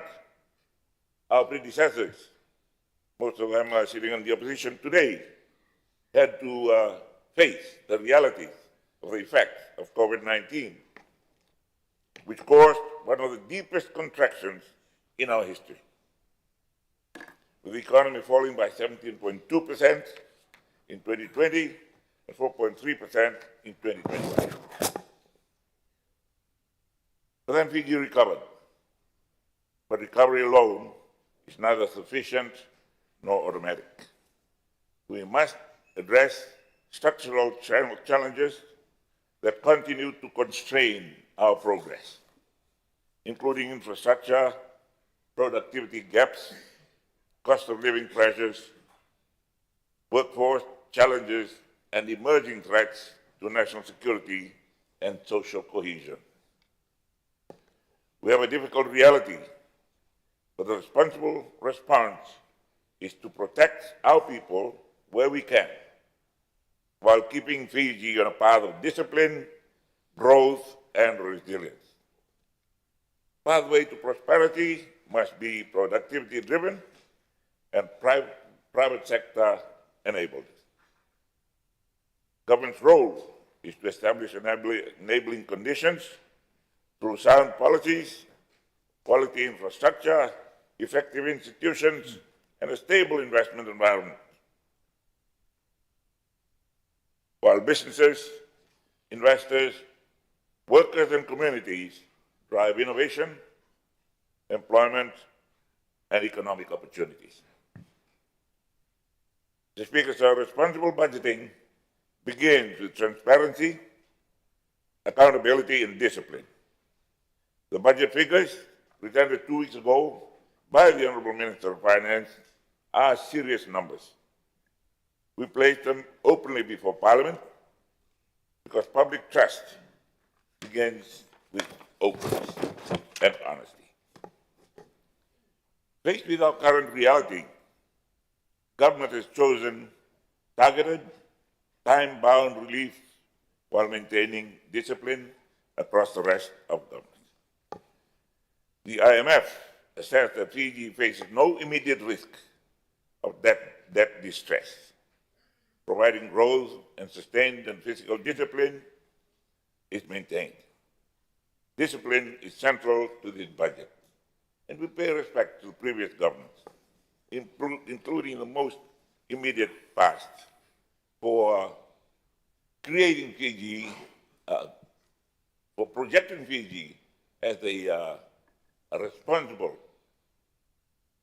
nation, a responsible debtor. We have honored our debts according to the very programs of those debts. Responsibility is about maintaining fiscal discipline while actively encouraging growth. It is spending where it matters most, protecting those most exposed, not reducing ambition, but ensuring every dollar invested delivers maximum value for our people. For that reason, government is reviewing the civil service. And I note what the Honourable Leader of the Opposition mentioned, to contain the salaries bill, tightening controls on travel, workshops, fuel and maintenance, and requiring stronger value for money reviews, driving performance. On revenue, we are widening the tax base, improving compliance, recovering arrears, and modernizing tax administration for a digital economy. The budget focuses on strengthening expenditure management, improving public sector efficiency, enhancing revenue administration, widening the economic base, and ensuring that public resources are directed towards programs that generate sustainable economic and social returns. The Speaker, sir, the cost of living and everyday expenses are not merely basic economic indicators. They are the daily experiences of families managing electricity bills, transport costs, food prices, and essential requirements. This budget places targeted relief at the center of government's response. The fuel duty concession on diesel and heavy fuel oil is extended to 31 October 2026 with a 20 cent per litre reduction on diesel and a 12 cent per litre reduction on heavy fuel oil. This supports electricity supply and helps contain wider fuel-driven costs. Without running the risk of repeating what the Minister of Finance has already presented, I say this. The budget provides targeted support to assist households through measures such as fuel duty concessions, electricity subsidies, transport assistance, zero-rated VAT on essential items, free water concessions for eligible households, and targeted duty reductions. Mr. Speaker, sir, the coalition government recognizes that lasting relief cannot come from support measures alone. Sustainable improvements in living standards must come from a strong economy that creates jobs, increases productivity, and expands opportunities.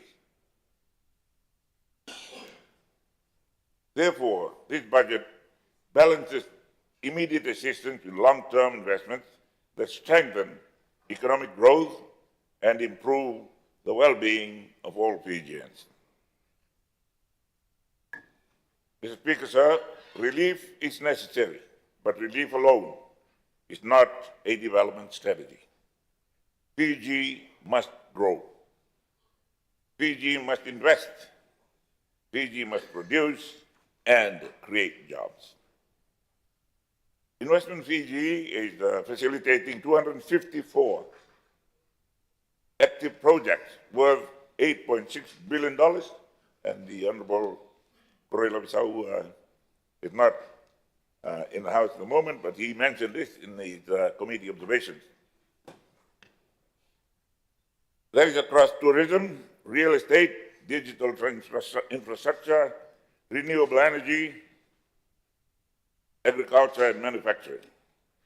Of those, 107 are under construction and expected to become operational within 3 years, with a further 95% in advanced pre-development. Mr. Speaker, sir, a task force on investment approval process comprising ministries and agencies and headed by the Office of the Prime Minister is facilitating projects to help them start. Significant investments are currently underway, with consultations and preliminary feasibility studies being carried out to determine their economic viability, structural design, and long-term benefits.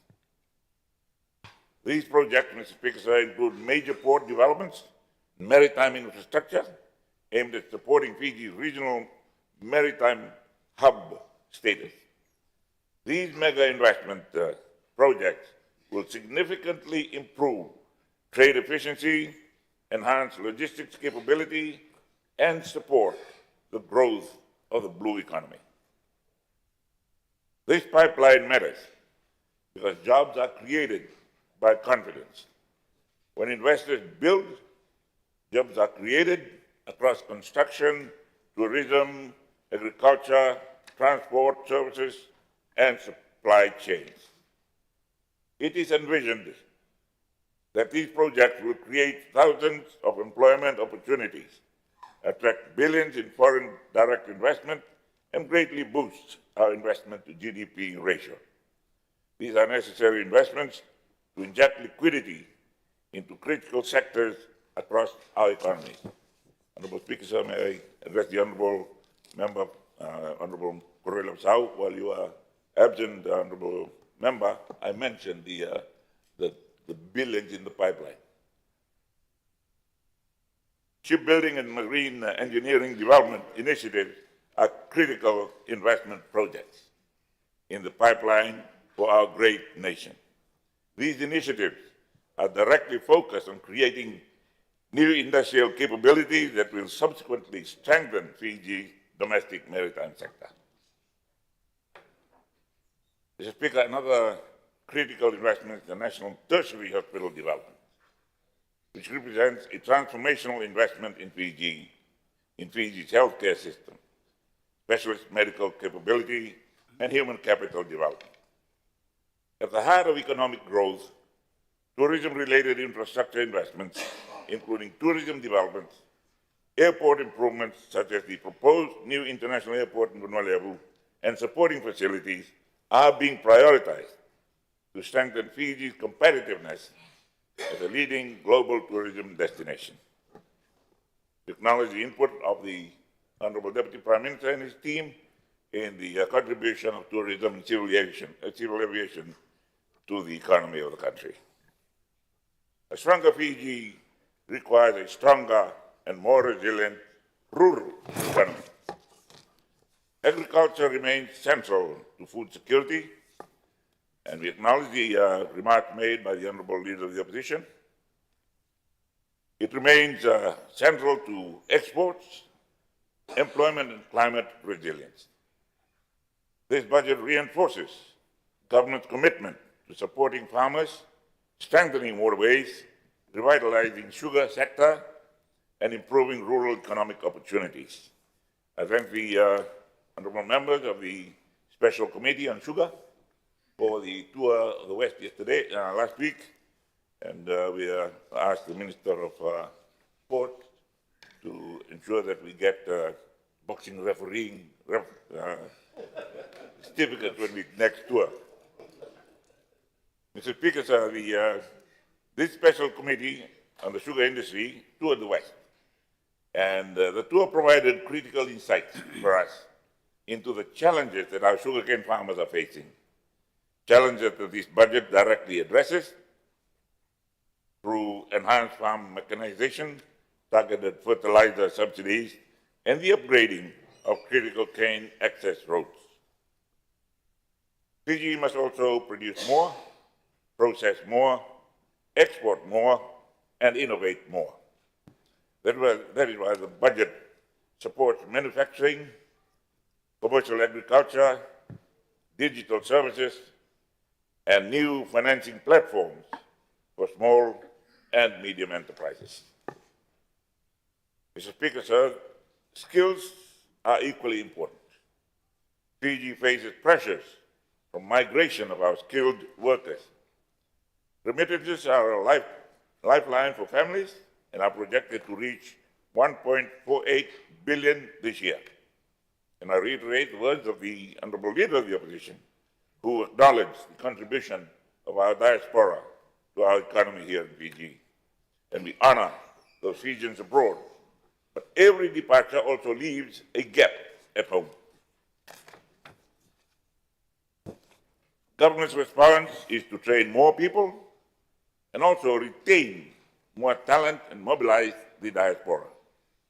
The budget supports training institutes and extends the employment taxation scheme, including incentives for apprenticeships, work placements, and employment of persons with disabilities. The temporary reduction of the FNPF employer contribution from 10% to 8% for 12 months is interim relief to protect jobs during a period of higher costs. Employers who continue contributing up to 10% will receive a 150% tax deduction. At the same time, FNPF will declare a 9.5% annual interest rate for members for the year pending 30 June 2026, one of the strongest returns in the fund's history. While on FNPF, we're still working on the on relief for those that were disadvantaged by the FNPF decree, and some of the very senior members of society then who had contributed so much to the fund are still trying to get justification. And I promise them that this Parliament will bring to Parliament issues that will address those issues. Legislation that will address those issues. Mr. Speaker, sir, development is built through roads, bridges, waterways, water systems, schools, hospitals, ports, energy networks, and digital infrastructure. This budget provides 820 million for the Ministry of Public Works, 368.8 million for the Fiji Roads Authority, and 290.6 million for Water Authority of Fiji. These allocations connect farmers to markets, communities to services, and businesses to opportunities. The budget allocates 708 million to the Ministry of Education and maintains free education grants from early childhood through secondary school. Education must provide hope, but also the skills Fiji needs: technical, digital, agricultural, health, teaching, entrepreneurship, and practical trades. And we must pay respect to the older generation of parents who paid for most of our education, honorable members who are sitting here, with very limited, little or no support from government, apart those of us who came through schools in the provinces, the provincial scholarships. The budget provides $476.9 million to the Ministry of Health and Medical Services, supporting doctors, nurses, allied workers, medicine supplies, hospitals, and health centers. It also provides $8 million towards the new National Tertiary Hospital at Walelebu in partnership with Australia. The Speaker, sir, a stronger Fiji must include a stronger rural economy. Agriculture is strategic. It affects food security, exports, rural incomes, climate resilience, and the dignity of communities that they have fed this nation for generations. I thank the Honourable Minister for Itoke Affairs and the Honourable Minister for Regional Development and Maritime and Maritime Development, Rural Area Development also, for their efforts, recently highlighted in the press and various public announcements. I thank you for the work that you're doing, and your staff, and those that are deployed into the rural areas. The budget provides $221 million for agriculture and waterways, and maintains $96.3 million in support for the sugar industry, including weedicide and fertilizer subsidies, and sugar stabilization fund, cane access roads, and direct support to farmers. These were also highlighted by the Special Committee on the Sugar Industry during our tour of the West last week. Fiji must produce more of what it consumes. We need stronger links from farm to market, better storage, better processing, better finance, and closer links between agriculture, tourism, retail, and exports. Rural development must also integrate agriculture, infrastructure, water management, and disaster resilience. I also encourage our local producers to produce the quality that are required by international visitors who come and populate our hotels right through the years. Mr. Speaker, sir, national development must ensure that every community participates meaningfully in growth. For Fiji, this includes mainstreaming Itoke participation in socio-economic development. As custodians of the largest land and cultural assets, Itoke communities must be empowered to translate ownership into sustainable economic opportunities, employment, and prosperity for future generations. We have asked our subcommittee on legislations to speed up legislation that will incorporate UNDRIP, United Nations Declaration on the Rights of Indigenous Peoples, as well as ILO 169, into the various legislations to bring into effect the purposes of those declarations. This budget, Mr. Speaker, sir, introduces tax incentives for companies with at least 30% Itoke shareholding, investing in ecotourism, culture and arts businesses. It provides a 7-year tax holiday for investment between 5 million and 10 million, and 13-year tax holidays for investments above that threshold. This is more than a tax measure. It is a statement of the direction. Indigenous participation must be built into national development, not treated as an afterthought. When Itoke communities are economically stronger, Fiji is stronger. When landowners become entrepreneurs, and the tax base grows. When cultural assets are developed respectfully, tourism becomes richer and confidence grows at home. Mr. Speaker, so the present fuel pressure reminds us that Fiji must reduce its dependence on imported energy over time. I also acknowledge the contribution from the honourable leaders of the opposition in this matter. This budget extends accelerated depreciation incentives for fuel and gas storage, and for the first time for electric vehicle charging stations. These are practical steps towards energy security and cleaner transport.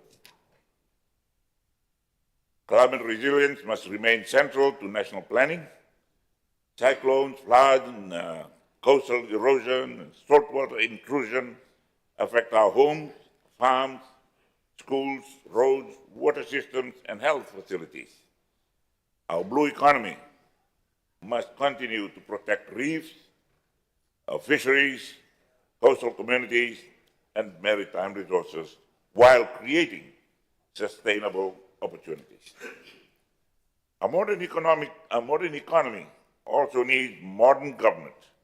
The Business Now platform will reduce delays for entrepreneurs and investors, while new incentives for peer-to-peer lending and equity crowdfunding will open financing channels for small businesses.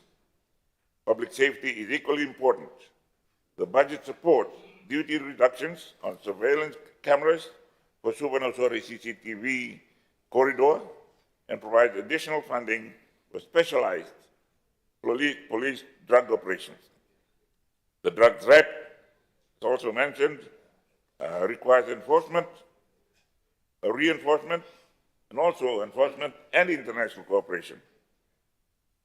We need to enhance our rehabilitation and partnership with families, churches, schools, traditional leaders, and communities in the fight against drugs. Faced with the current challenges, the budget provides the platform and discipline to grow the economy. We are doing this on a real-time basis with mega projects. Further, Mr. Speaker, sir, last week Fiji and Australia signed the Vuvali Union and the Ocean Peace Alliance. These are two transformative agreements that will usher Fiji into a new realm of immense impact in the next century as it starts. This is about credibility, trust, and responsibility. The economic pillar of the Union focuses on building the economic structure, and this is profound and lasting. The agreed 10-year work plan in health, in education, in infrastructure, in law enforcement, in defense, in environment, in digitalization, and governance are encompassed in that. Ministries and sectors are now busy to reach the proposed project readiness stage. Mr. Speaker, sir, all talk about investment, tourism, and economic growth, stability, human rights, and the lot exist in a space. That space depends on one single component, and that I call it our vital ground as a nation. That is democracy.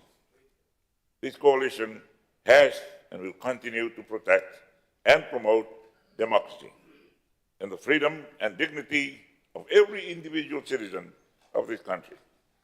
This is integral to stability, to confidence, to attracting investors, to sustaining businesses, to providing opportunities for our people, to building futures. On this platform of democracy, we build our shared future. The work of our Constitutional Review Commission and Truth and Reconciliation Commission are integral to that.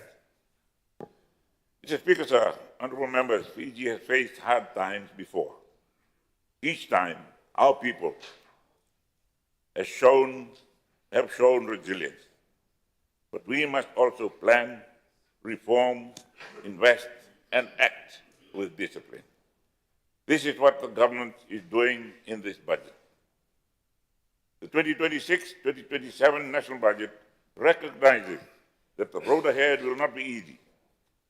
It sees the world as it is, projects people where needed, or protects people where needed, where it is needed, and reforms where government must do better.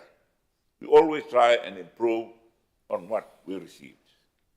It is a budget for discipline, as we must learn to live within our means. It is also compassionate, because families should not face global shocks alone. It is for growth, because jobs and investment are the foundation of lasting prosperity. It is for fairness, because the tax system must protect those with less and ask more of those with greater capacity. To all our citizens, I say this: your government understands the pressure that you now face. We know that the cost of living is real. We know that for you, jobs matter. We know that health, education, water, roads, and safety are daily needs. You face them daily. We know the future must be built not only for a few, but for us all.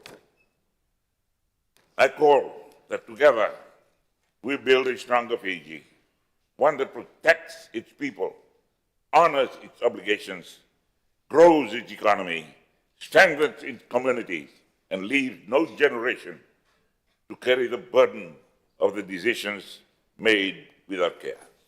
Mr. Speaker, sir, I support the budget 2026-27 and invite participation in this debate in confidence in the future of our beloved nation. Thank you, sir. I thank the Prime Minister, the Honourable Sitivendra Mbuka, for his contribution. I now invite the next speaker, the Honourable Parveen Bala, for his contribution to the debate. Thank you, Mr. Speaker, sir. Mr. Speaker, sir, the Honorable Prime Minister, the Honorable Leader of the Opposition, Honorable Cabinet Ministers, Honorable Members of Parliament. Mr. Speaker, sir, I rise today with a simple truth that has guided our people for generations. A nation moves forward when its leaders move forward together. Fiji has always been strongest when we choose cooperation over conflict, humility over showmanship, and shared purpose over political point scoring. As we consider the 2026-2027 national budget, I speak not to divide, but to unite, because our people deserve a parliament that works with one voice when the stakes are this high. Mr. Speaker, sir, I acknowledge the Minister for Finance and his team. Preparing a national budget is never easy, and it is especially challenging in a period of economic stress. The Minister has outlined the pressures we face: slowing growth, rising debt, and the cost of living burden carried by families across Fiji. These are real issues, Mr. Speaker, sir, and they deserve real solutions. My reflections today are offered in good faith, with the hope that government and opposition can work together to strengthen this budget and plan a more secure path forward. Mr. Speaker said, every budget tells two important stories. The first story is about how a government intends to manage the nation's finances over the next 12 months. How much revenue it expects to collect. How much it intends to spend. How large the deficit will be and how the deficit will be financed. But there is a second story, Mr. Speaker said, that is far more important. It tells the people of Fiji what kind of nation we want to become. It tells us what we value most. It tells us who we choose to protect when resources become rare. It tells us whether we are preparing for the next financial year or whether we are building foundation for the next generation. Mr. Speaker said the numbers in this budget speak clearly. The projected fiscal deficit of 1.045 billion, 7% of the GDP, is one of the largest in our history outside a natural disaster or global pandemic. Our operating revenue coverage ratio has fallen to 0.96, meaning the recurrent expenditure now exceeds recurrent revenue. This signals, Mr. Speaker said, that government operations day by day rely on borrowing. This is not sustainable, and it is not a partisan matter. It is a national challenge that requires bipartisan resolve, Mr. Speaker. Capital investment has also declined sharply. A decade ago, Mr. Speaker said, for every dollar spent on running the government, 64 cents went towards capital projects, roads, ports, water systems, hospitals, schools, and digital infrastructure. Today, that figure, Mr. Speaker said, is just 22 cents. This matters because capital investment is the foundation of future growth. When we invest less in productivity assets, Mr. Speaker said, we slow the expansion of our economic capacity. This is not about blame, Mr. Speaker said. It is about recognizing that Fiji's long-term development requires a stronger commitment to building for tomorrow. And this, Mr. Speaker said, must come first and foremost by creating confidence at all levels of our economy. From the cane farmers to the tuna fishers, to tourism workers, to a taxi driver, as the base level of that confidence. Confidence comes from commitment, from the government to a budget that improves the lives of our people. At the next level, we have investors and innovators among our people, Mr. Speaker. If a government cannot demonstrate to them that we can work together and that we can deliver on building a nation for all Fijians, then we have lost them. Then we have overseas investors who do their country studies.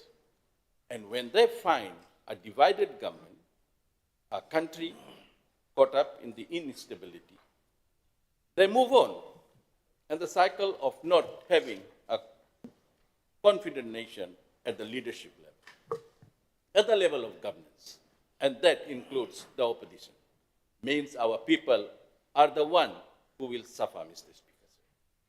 I wanted to make that starting point of my contribution, Mr. Speaker. Public debt now stands at around 85% of GDP. Debt servicing alone will cost nearly 600 million this year.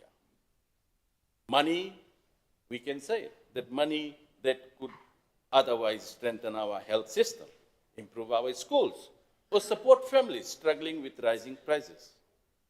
Borrowing to fund operations and borrowing to service past borrowing is a cycle we must break together. No government, past, present, or future, can solve this alone. It requires a shared national commitment to fiscal responsibility and economic transformation.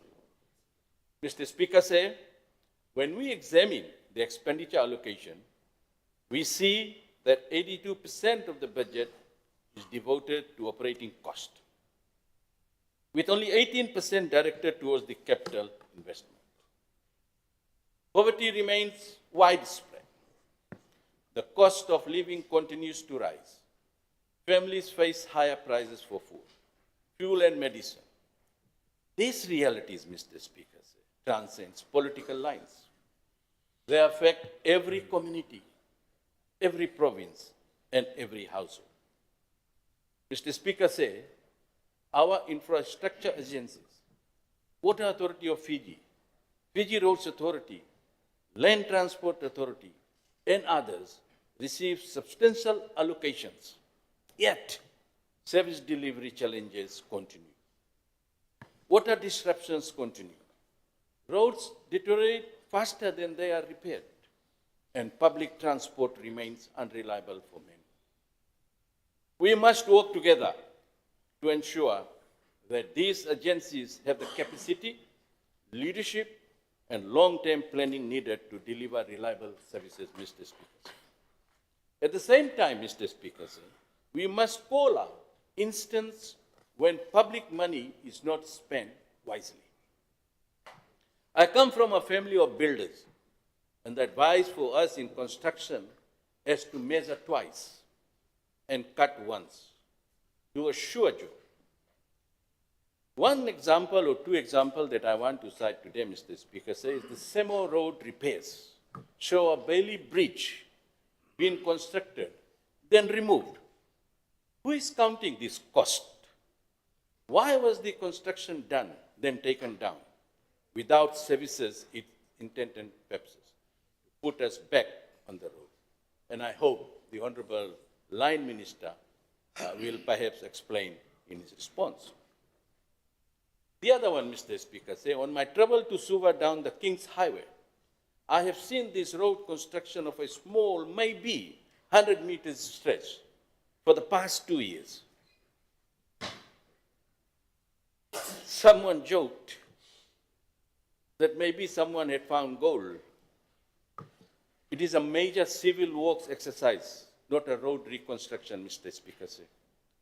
So much excavation work had been done, and the extractions were piled on the seesaw and some on the hillside. Mr. Speaker, the public in Ra and travelers are surprised that no road has been built, but the digging continues. Again, it is an example of money badly spent, maybe planning, that comes into the picture, which is the root cause of the warning signals in this budget. This is a very similar situation with Westin. I have raised this in past sittings. Now I'm told there's a new twist in that project, and that is in regards to the leasing arrangement, land lease. And I have been told that the TLTB intends to re-enter. I hope the minister will clarify this situation as well. We need a shared vision, Mr. Speaker, that lifts productivity across the entire economy. Productivity is not a partition concept, Mr. Speaker. It is the engine of national progress. Higher productivity means higher wages, stronger exports, more important and greater revenue without raising the taxes. Mr. Speaker, allow me to highlight one or two specific areas where bipartisan cooperation can deliver real measurable progress, areas where the budget itself shows both the urgency of the problem and the opportunity for shared solutions. One, the sugar industry, strengthening the existing parliamentary sugar select committee into a permanent bipartisan institution. Mr. Speaker, the budget allocates substantial investment, yet the industry faces major challenges. Farmers are asking not for a fair payment, but also for government to give them some degree of certainty and confidence. Productivity remains low. Land tenure issues continue.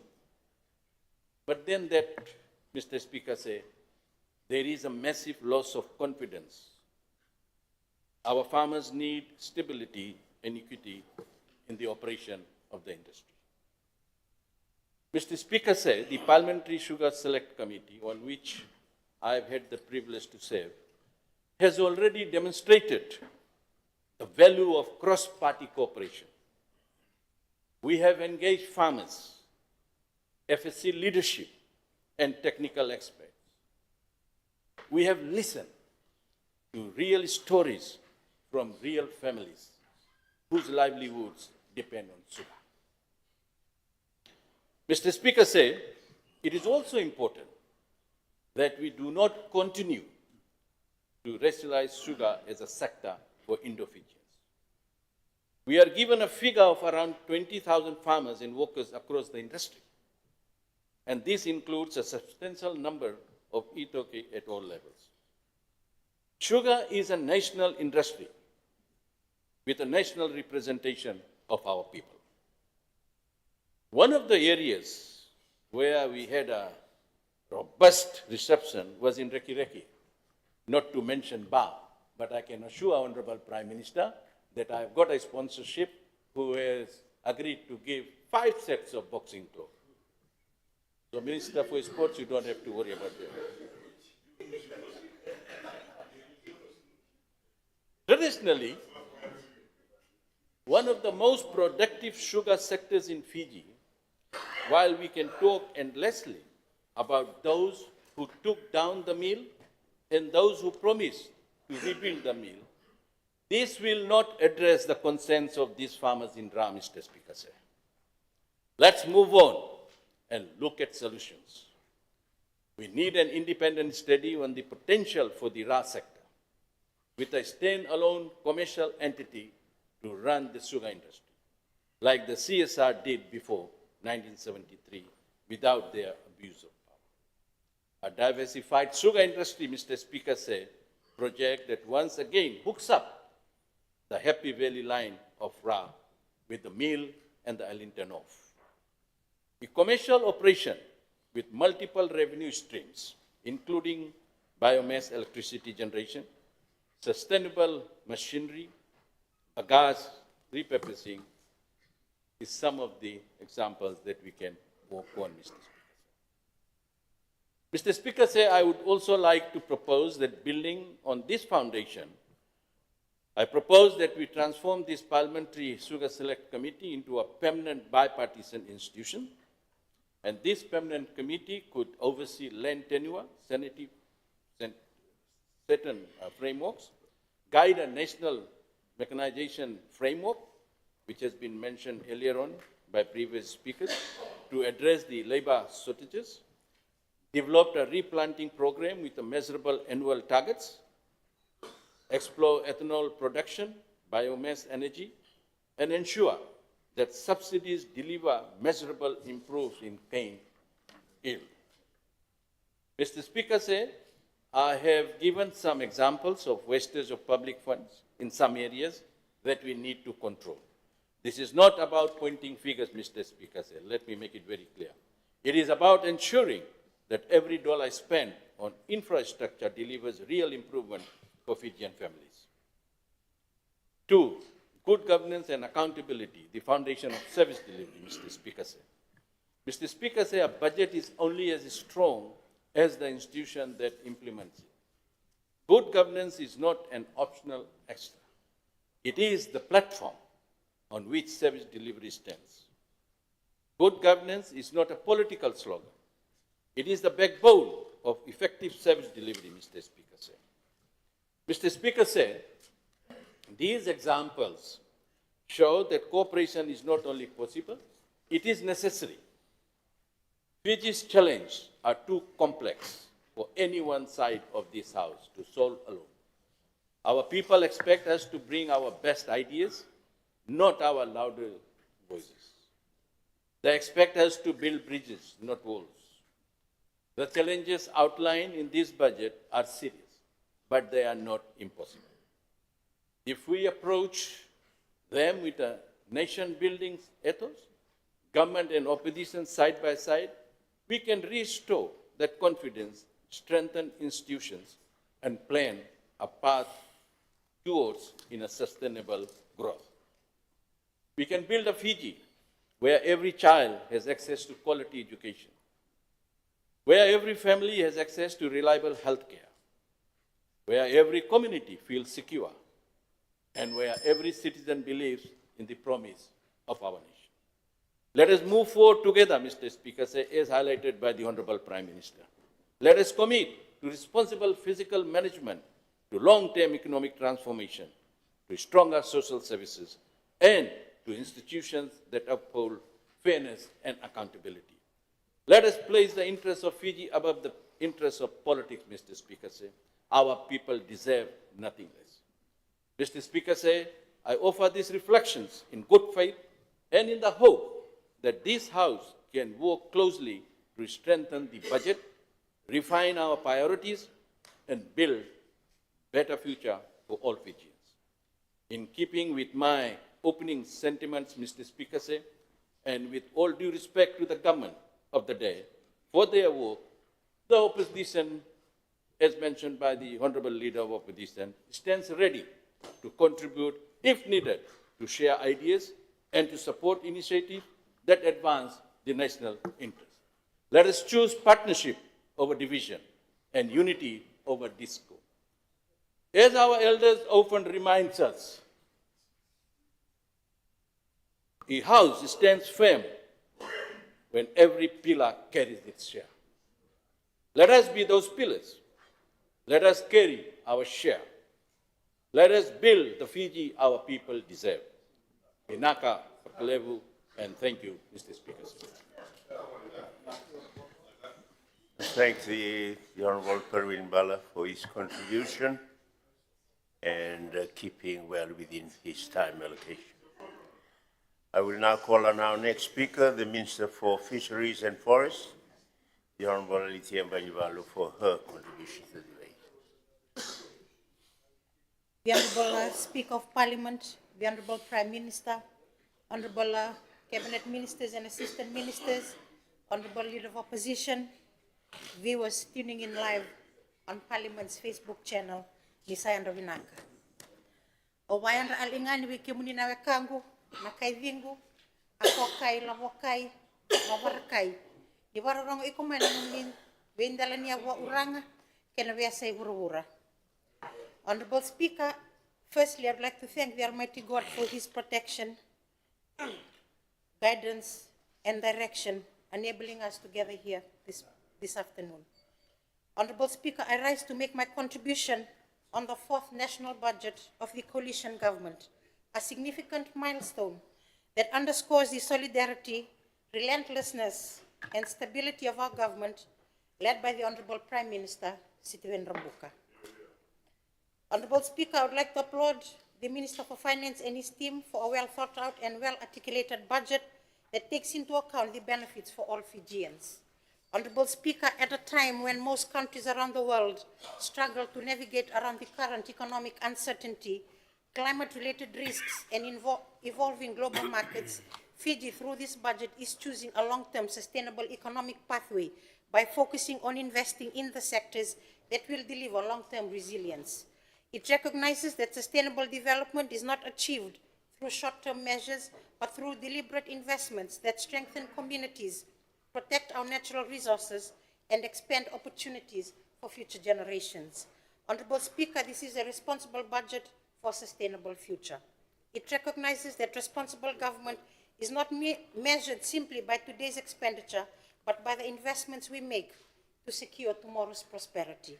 Honourable Speaker, this is not just a financial plan, it is a covenant with our people, a promise that the wealth of our seas and our forests will be managed wisely, shared fairly, and protected fiercely. Honourable Speaker, the fisheries sector is more than an industry. It is the soul of our villages, the strength of our economy, and the hope of our children. When we speak of fisheries, we speak of food on the table, jobs for our youth, dignity for our families, and resilience for our nation. This budget is therefore not about numbers alone. It is about people, prosperity, and the sustainable future of Fiji. Honorable Speaker, the Ministry of Fisheries has been allocated 28.4 million in the 2026-2027 financial year, an increase of 3.83 million as compared to the current budget of 24.6 million. Honorable Speaker, this increase is not arbitrary.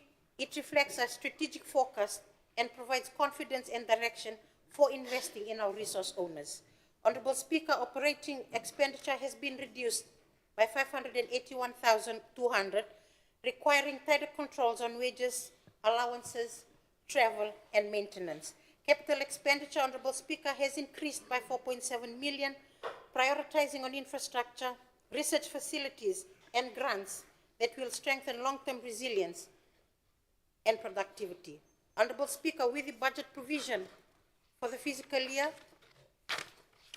the Ministry of Fisheries will continue to review and strengthen the laws governing Fiji's fisheries, mainly the inshore fisheries and the offshore fisheries legislations. We must ensure that our policies are modern and fit for purpose, practical and responsive to the challenges of climate change, illegal fishing, and global market pressures. Honorable Speaker, let me begin with the offshore sector, a cornerstone of our export earnings and a key pillar of Fiji's global and regional fisheries engagement. The Ministry has secured a new tuna development fund of $5 million. This investment, Honorable Speaker, will strengthen Fiji's competitiveness in the global tuna market, ensuring that our fleets remain viable, our exports remain strong, and our nation continues to benefit from one of our most valuable marine resources. Honorable Speaker, we are also devoting 515,000 in electronic monitoring systems. This will enhance transparency, reduce illegal fishing, and provide reliable data for management. The effect is twofold, Honorable Speaker: stronger compliance with international obligations and a greater credibility in global markets. Additionally, Honorable Speaker, 80,000 has been allocated for offshore exploratory fishing development. This will allow for the exploration of new fishing grounds, diversification into new fisheries, and the reduction of pressure on existing fish stocks, thereby supporting the management of inshore fisheries. Honorable Speaker, these investments in the offshore sector are about securing Fiji's place in the global fisheries economy, protecting our reputation, and ensuring that our people benefit from the wealth of our ocean. Honorable Speaker, while offshore fisheries drive exports, coastal fisheries sustain our communities. They are the daily bread of thousands of families, the heartbeat of our villages, and the foundation of food security. Through the Pathway to Market project, Honorable Speaker, the Ministry will establish and equip fishers' cooperatives with the capacity to operate as a business and connect the fishers' cooperatives directly to the market, ensuring fair returns and reducing exploitation. The effect is more money and maximum benefit is received in the hands of fishing families and creating a stronger village economy. The Diversifying Coastal Fisheries Livelihoods Program, Honorable Speaker, will expand opportunities beyond traditional fishing. By supporting seaweed farming, crab fattening, and artisanal processing, we are creating new income streams that reduce pressure on overharvested species. The positive impact is resilient, Honorable Speaker, households that can withstand shocks, and ecosystems that can recover. Honorable Speaker, we are also introducing $50,000 to support fish warden operations as a frontline for community-based fisheries management. This will empower local fish wardens to enforce regulations, protect marine resources, and strengthen community-based management. The effect is better compliance with fisheries regulations, which reduces coastal IUU fishing, better information to support the 30% commitment, and stronger community buy-in for fisheries management and conservation measures. Honorable Speaker, to further strengthen livelihoods, the Ministry will continue with the construction phases for the Koro and the Waro fishery stations. Ground and preparatory works have also begun for the new Matakunea and Latovi fishery stations, having allocations of 300,000 and 50,000 respectively.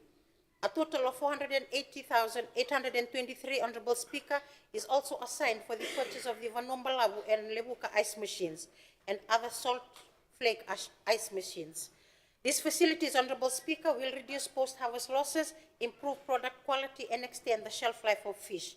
The effect is higher incomes for fishers, better access to markets, and stronger food security for communities. Capital investments will support this vision and will expand extension and advisory services, bringing training and support closer to communities. Honorable Speaker, these investments in coastal fisheries are about dignity, fairness, and resilience. They ensure that no community is left behind, that every family has a chance to prosper, and that our cultural heritage is preserved. Honorable Speaker, aquaculture is our pathway to sustainable growth. In alignment with Fiji's aquaculture development plan, we are upgrading hatcheries and investing in research to cultivate high-value species such as prawns, tilapia, and marine fishes. Honorable Speaker, I wish to highlight the significant increase in the food security project. This project has received expanded funding of $750,000 to ensure that aquaculture directly supports household nutrition and national resilience. With this increase, Honorable Speaker, we will support smallholder aquaculture projects that provide affordable fish for local consumption, strengthen feed production and distribution systems to reduce costs and improve efficiency, and enhance training and extension services so that communities can manage aquaculture sustainably. Honorable Speaker, the food security project is not isolated. It is directly linked to the commercial aquaculture development project, which has also received significant increases amounting to $750,000. Together, Honorable Speaker, these two initiatives form a continuum. The food security project ensures that families have access to affordable, nutritious fish, strengthening household resilience. The commercial aquaculture development project scales production for domestic and export markets, creating jobs, attracting investment, and generating foreign exchange. Honorable Speaker, by linking these projects, we ensure that aquaculture serves both the immediate needs of our people and the long-term growth of our economy. This is a holistic approach. Aquaculture as food, aquaculture as business, and aquaculture as resilience. Honorable Speaker, the Ministry is also looking at strengthening its institutional capacity through capital investments that will drive this transformation. A total of $2 million has been allocated for upgrade of office buildings and quarters, and $300,000 for quarters access, which will fully contribute to service delivery. We cannot undermine the importance of research, Honorable Speaker, when capturing the much-needed data, as this will aid in informed decisions. The allocation of research programs such as the Pearl Oyster of $300,000, Fisheries Conservation $300,000, and Makongai Research and Development $350,000 will advance innovation and sustainability. Honorable Speaker, this budget reflects a careful balance.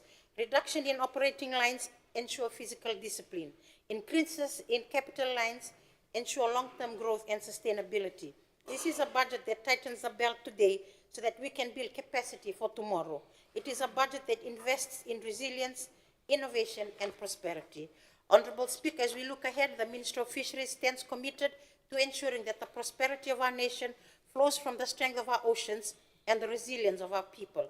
This budget is not about figures, it is about families who depend mainly on fishing for their livelihood, communities whose culture is tied to the sea, and a nation whose future depends on sustainable growth.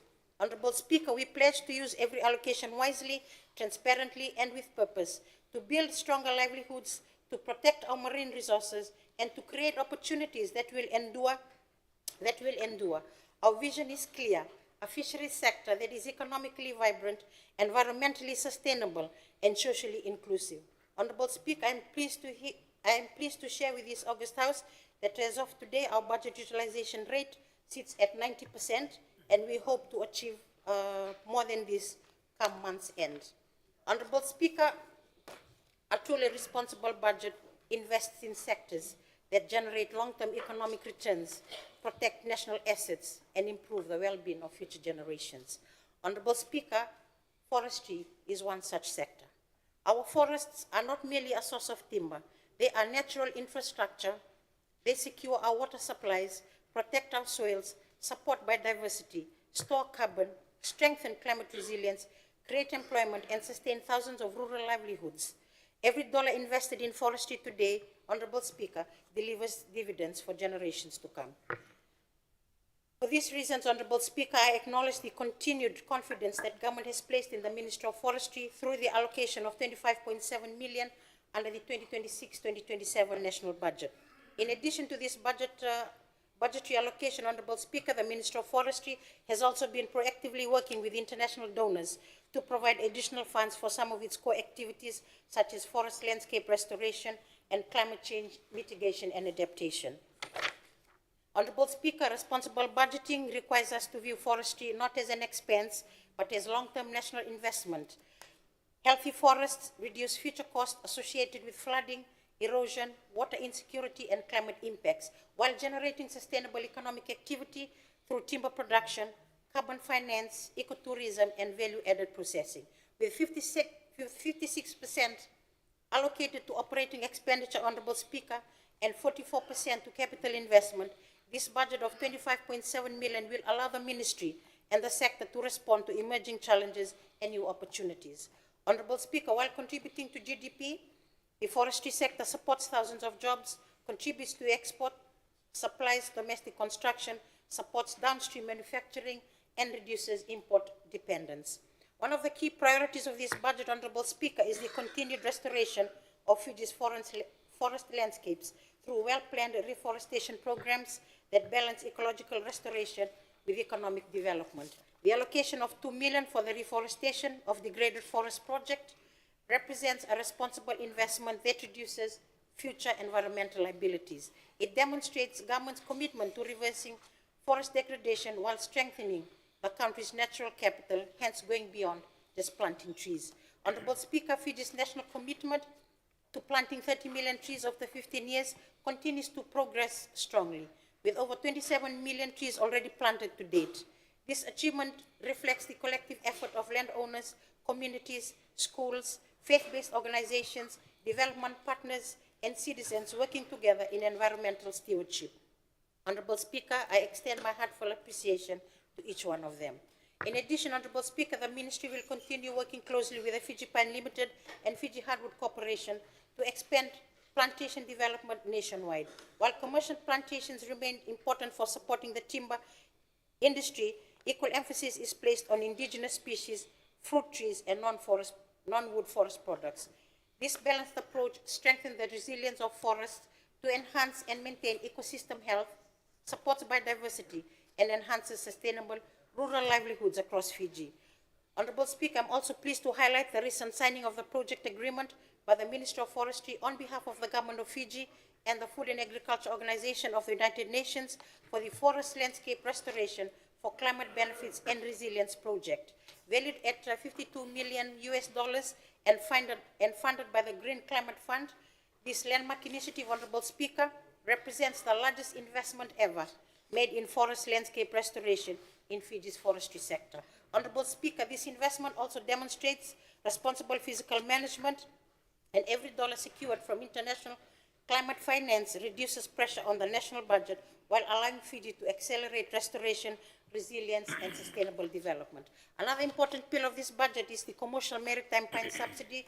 This remains as one of the most practical examples of government's commitment to ensuring that development reaches every part of Fiji.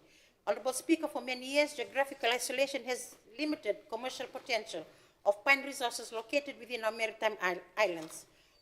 Harvesting costs, transportation challenges, and restricted market access have prevented many landowners from fully benefiting from their forest resources. The allocation of 2.5 million under this budget directly addresses these barriers, Honorable Speaker. Through continued collaboration with Fiji Pine Limited and Tropic Wood Industries, maritime communities will now have great opportunities to harvest, transport, and market certified pine logs commercially. Honorable Speaker, equally important is the continued support for the Fiji Pine Trust through the allocation of 3.7 million, which by far is the biggest funding to the trust by the Fijian government through the Ministry of Forestry. This budget will support the development of infrastructure to facilitate economic activities and will also play a critical role in strengthening relationships with landowners, improving technical capacity, and promoting greater participation in plantation management. Honorable Speaker, the forestry sector continues to demonstrate that environmental conservation and economic development can progress together.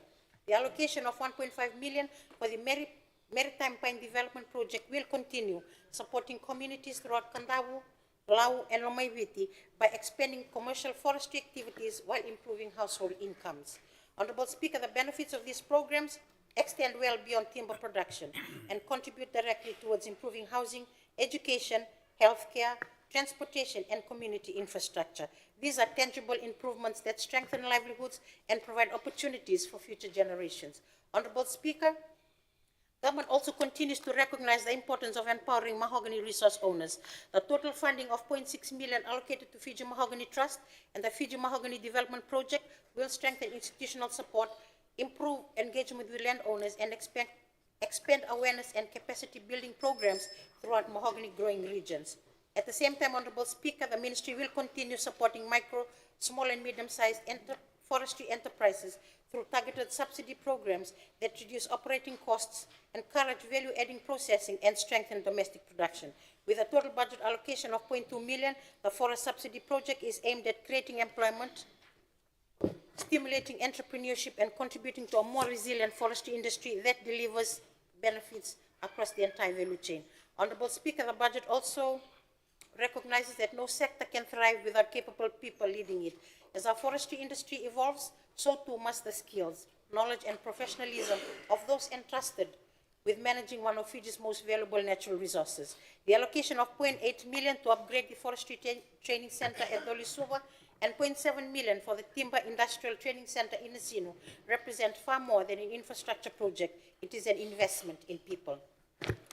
Honorable Speaker, a modern forestry sector cannot rely solely on harvesting and plantation development. It is a long-term sustainability, and it depends on investment, strong investment in science, innovation, and research to improve forest management, increase productivity, and unlock new economic opportunities. In recognition of this, Honorable Speaker, the Ministry continues to strengthen its research and development program through targeted investments that will shape the future direction of Fiji's forestry sector. Key priority areas include Sandalwood Development Project, which is allocated 0.2 million and focuses on improving propagation techniques, genetic quality, plantation management, sustainable harvesting, and value-adding processes for one of Fiji's most high-value tree species. In addition, Honorable Speaker, the National Forest Tree Seed Center is allocated 0.4 million and ensures a reliable supply of seeds and quality planting materials and the conservation of forest genetic resources, while the National Forest Insect Collection Center is allocated 0.3 million and strengthens pest identification, biodiversity research, and forest health monitoring to protect plantations and enhance biosecurity. Honorable Speaker, the Ministry is also expanding research on both wood and non-wood forest products with an allocation of 0.2 million to maximize the economic value of Fiji's forests. Collectively, Honorable Speaker, these research programs ensure that the Ministry is not only managing today's forests, but also building the knowledge base, innovation system, and partnership needed for a more resilient and competitive forestry sector in the future. Honorable Speaker, the 2026-2027 national budget continues to invest in upgrading forestry offices, staff quarters, and their access roads across the country, strengthening the Ministry's ability to develop quality services to landowners and communities. With a total budget allocation of 1 million, these improvements will provide safer and more functional workplaces and enhance staff welfare and support our officers serving in rural and remote locations. Honorable Speaker, the recent enactment of the Forestry Act of 2025 and the Mahogany Act of 2026 marks a significant milestone in strengthening forest governance. The budget support of 0.1 million for the review of the forest laws will facilitate the development and revision of associated regulations to implement these approved regulations. This will ensure strong legal protections of our forests, improve transparency in resource management, and establish clearer responsibilities for our stakeholders. The allocation of 0.2 million for the monitoring and surveillance of logging project reinforces government's commitment to safeguarding our forests through effective regulation and compliance. Honorable Speaker, the Ministry will therefore continue to strengthen monitoring system, improving field inspections, and enhancing compliance with approved harvesting plans and environmental standards. The continued investment, Honorable Speaker, of 0.5 million in the RED Plus project reflects government's forward-looking approach to building new revenue streams while protecting our natural capital. An equally important priority, Honourable Speaker, is the completion of the National Forest Inventory, which is anticipated this year. Reliable scientific data is essential for informed decision-making. The inventory will provide an accurate assessment of the condition, extent, and composition of Fiji's forest resources, enabling government to plan more effectively, measure progress, and evidence-based policy. Honourable Speaker, conservation and development should never be viewed as competing priorities. When managed responsibly, protected forests create economic opportunities while preserving the natural heritage upon which future generations depend. An allocation of 0.4 million for the upgrade of forest parks project will continue to improve the management of existing forest parks while supporting the establishment of additional community-managed conservation areas through the country. Honourable Speaker, for the past 2 years, the Ministry has been establishing at least 2 community-based forest parks each year. Honourable Speaker, in closing, a responsible budget is one that looks beyond the next financial year. It invests in people, it invests in communities, it protects national assets. It prepares the country for future challenges. It creates opportunities for future generations. This budget achieves precisely that, Honourable Speaker. Through responsible investment in sustainable forestry, government is protecting Fiji's forestry while strengthening rural livelihoods, expanding economic opportunities, building climate resilience, and positioning Fiji to participate in the emerging green economy. The Minister of Forestry, Honourable Speaker, remains fully committed to ensuring that every dollar entrusted to us deliver measurable outcomes for our people and lasting value for our nation. I'm also pleased to inform this August House, Honourable Speaker, that the current budget utilization rate for the Ministry of Forestry is 89.6%, and we hope to achieve more than this comes month end. Honourable Speaker, let this budget be remembered as one that placed people at its heart and the future at its horizon. Together we will ensure that Fiji's fisheries and forestry sector not only sustain us today, but prospers tomorrow, securing a legacy of abundance, resilience, and hope for generations to come. I therefore fully support this responsible budget for a sustainable future and commend it to this Honourable House. And I thank you for your indulgence, Honourable Speaker. I thank the Honourable Minister for Fisheries and Forestry, the Honourable Alithea Maniwalu, for her contribution. I can well understand that confusion can easily arise between the Speaker and any species of your fish in your portfolio. I next invite the Honourable Pramila Kumar to deliver her response. Thank you, Mr. Speaker, sir.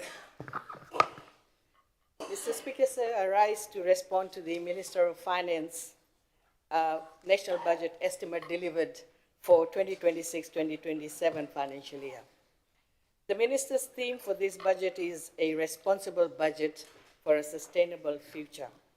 But Mr. Speaker, sir, budgets are not judged by their titles. They are judged by the numbers, which I will use to argue that 2026-2027 budget is irresponsible as far as the economic figures are concerned. Mr. Speaker, sir, if this is a responsible budget, does that make the previous 3 budgets presented by the former Minister for Finance, Honorable Biman Prasad, irresponsible? Or is the government now admitting that its fiscal strategy over the past 3 years was fundamentally flawed?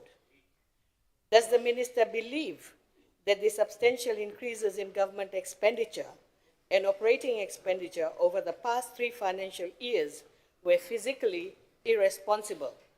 If not, what exactly distinguishes this budget from the previous 3 to justify the label responsible? Mr. Speaker, sir, the physical projections raise further doubts that this is not a responsible budget. The deficit is projected at 6.4% of GDP in this financial year and remains significantly elevated to 7% in 2026-2027. Excluding the extraordinary COVID-19 budgets, these are among the highest deficit recorded under Fiji's fiscal responsibility framework. Mr. Speaker, sir, only a year ago, Parliament was told that the budget deficit for 2026-2027 financial year would be 4% of GDP. And 5 months ago, the medium-term fiscal strategy revised that figure to 5%. Today, Parliament is being asked to approve a deficit of 7% of GDP. Very poor. So how is this a responsible budget when the deficit is increasing? What objective standard is the minister applying to call this a responsible budget? Or is responsible simply a convenient label designed to disguise the government's poor fiscal record? Mr. Speaker, sir, if a family plans to overspend by $5,000, but later finds the shortfall has grown to $7,000, no one would call that responsible financial management. They would say the family is living beyond its means. That is precisely the position of this government. Mr. Speaker, sir, the economic growth projections presented in this budget requires much closer scrutiny. Economic growth under this coalition government has lost momentum. Growth has been revised down to 3% last year, is projected to slow further to just 1.5% this year, the weakest performance in 5 years, and next year's forecast has also been lowered. Mr. Speaker, sir, these downward revisions raise a fundamental question. Why is economic growth slowing despite the government's repeated claims of a strong investment pipeline worth $8.9 billion and a favorable business environment, which even the Prime Minister just mentioned? Pipeline figures look great, but a pipeline does not grow the economy. Actual investments, actual construction, actual production, and actual job creation do. After 3.5 years in government, Fijians are entitled to ask, where are the economic results from the investment pipeline? And I hope Honorable Kamkamida will respond to that.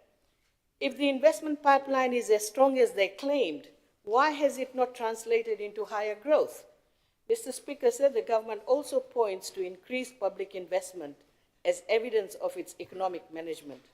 But the facts tell a different story. Capital expenditure as a share of GDP remains below the levels achieved under the Bainimarama government.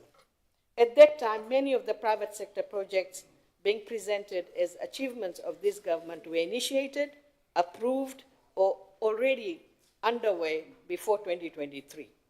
A government cannot claim credit simply because it inherited projects and later announced them. Mr. Speaker, sir, economic leadership is measured by the ability to create new investment, accelerate implementation, remove barriers, and deliver results. It is not the number of announcements made or the promises made in the budget speech.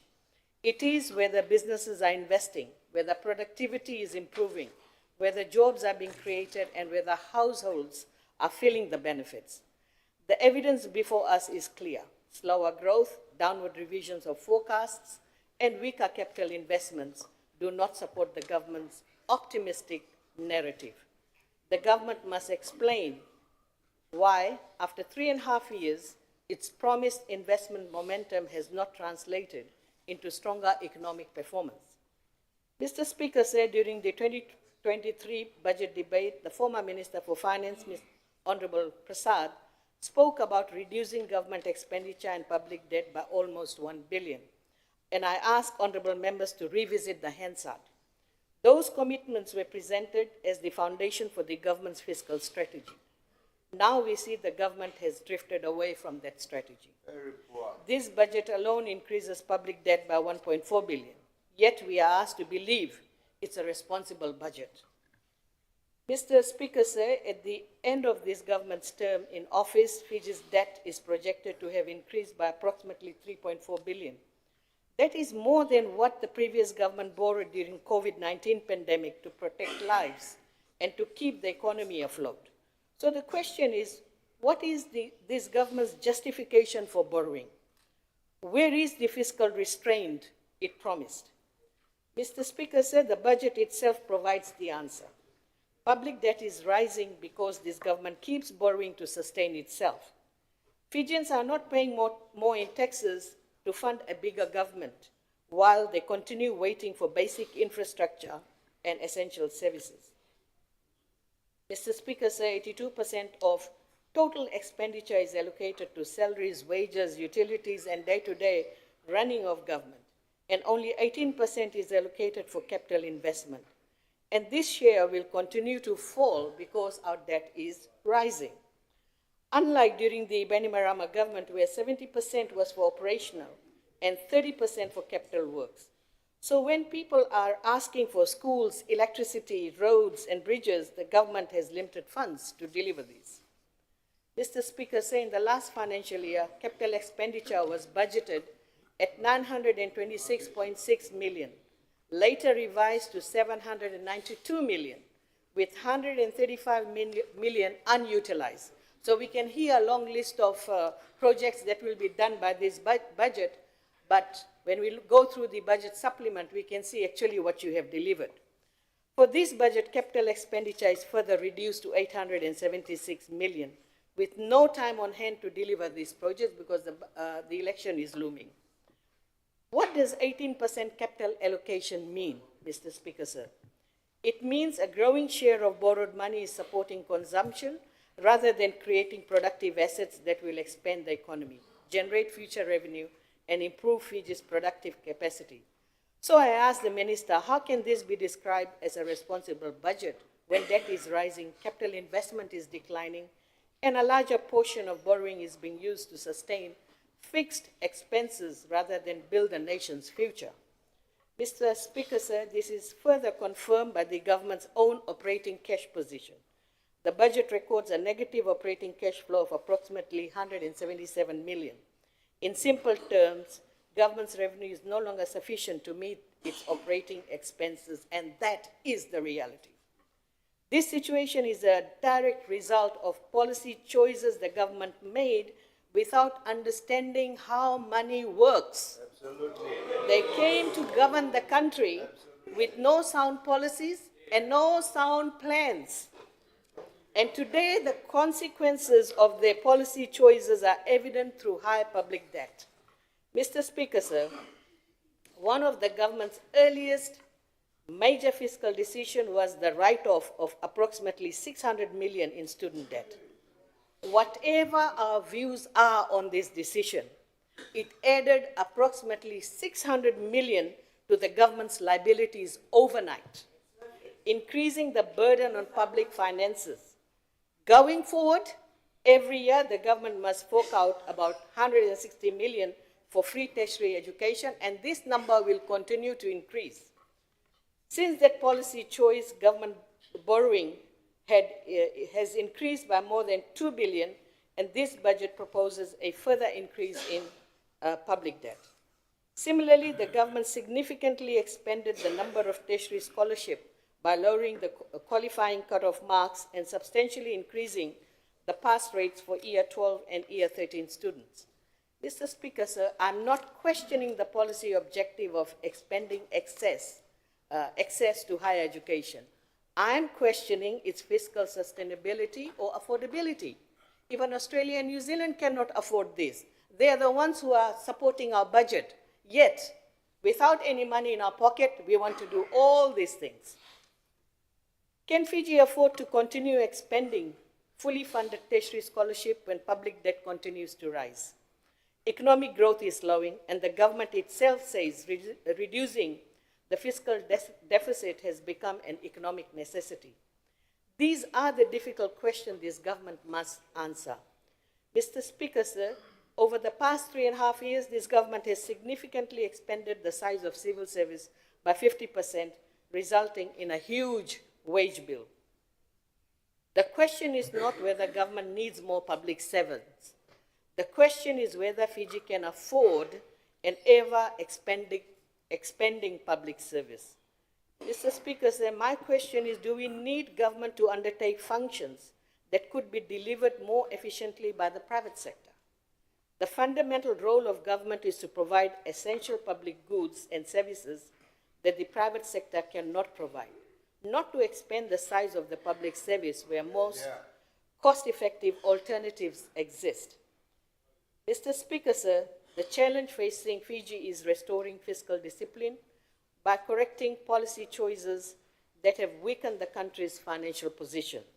A responsible government borrows when there is a clear economic returns. But what are we borrowing for? And are we creating enough revenue to repay this debt? And this should concern every member of this House, because debt is not just a number on the government balance sheet. Debt has consequences. As the debt rises, so does the cost of servicing that debt. Now, debt servicing stands at 1.481 billion, whereas in 2022-2023 financial year, it stood at 743.5 million after COVID-19 borrowing. So the debt servicing has doubled.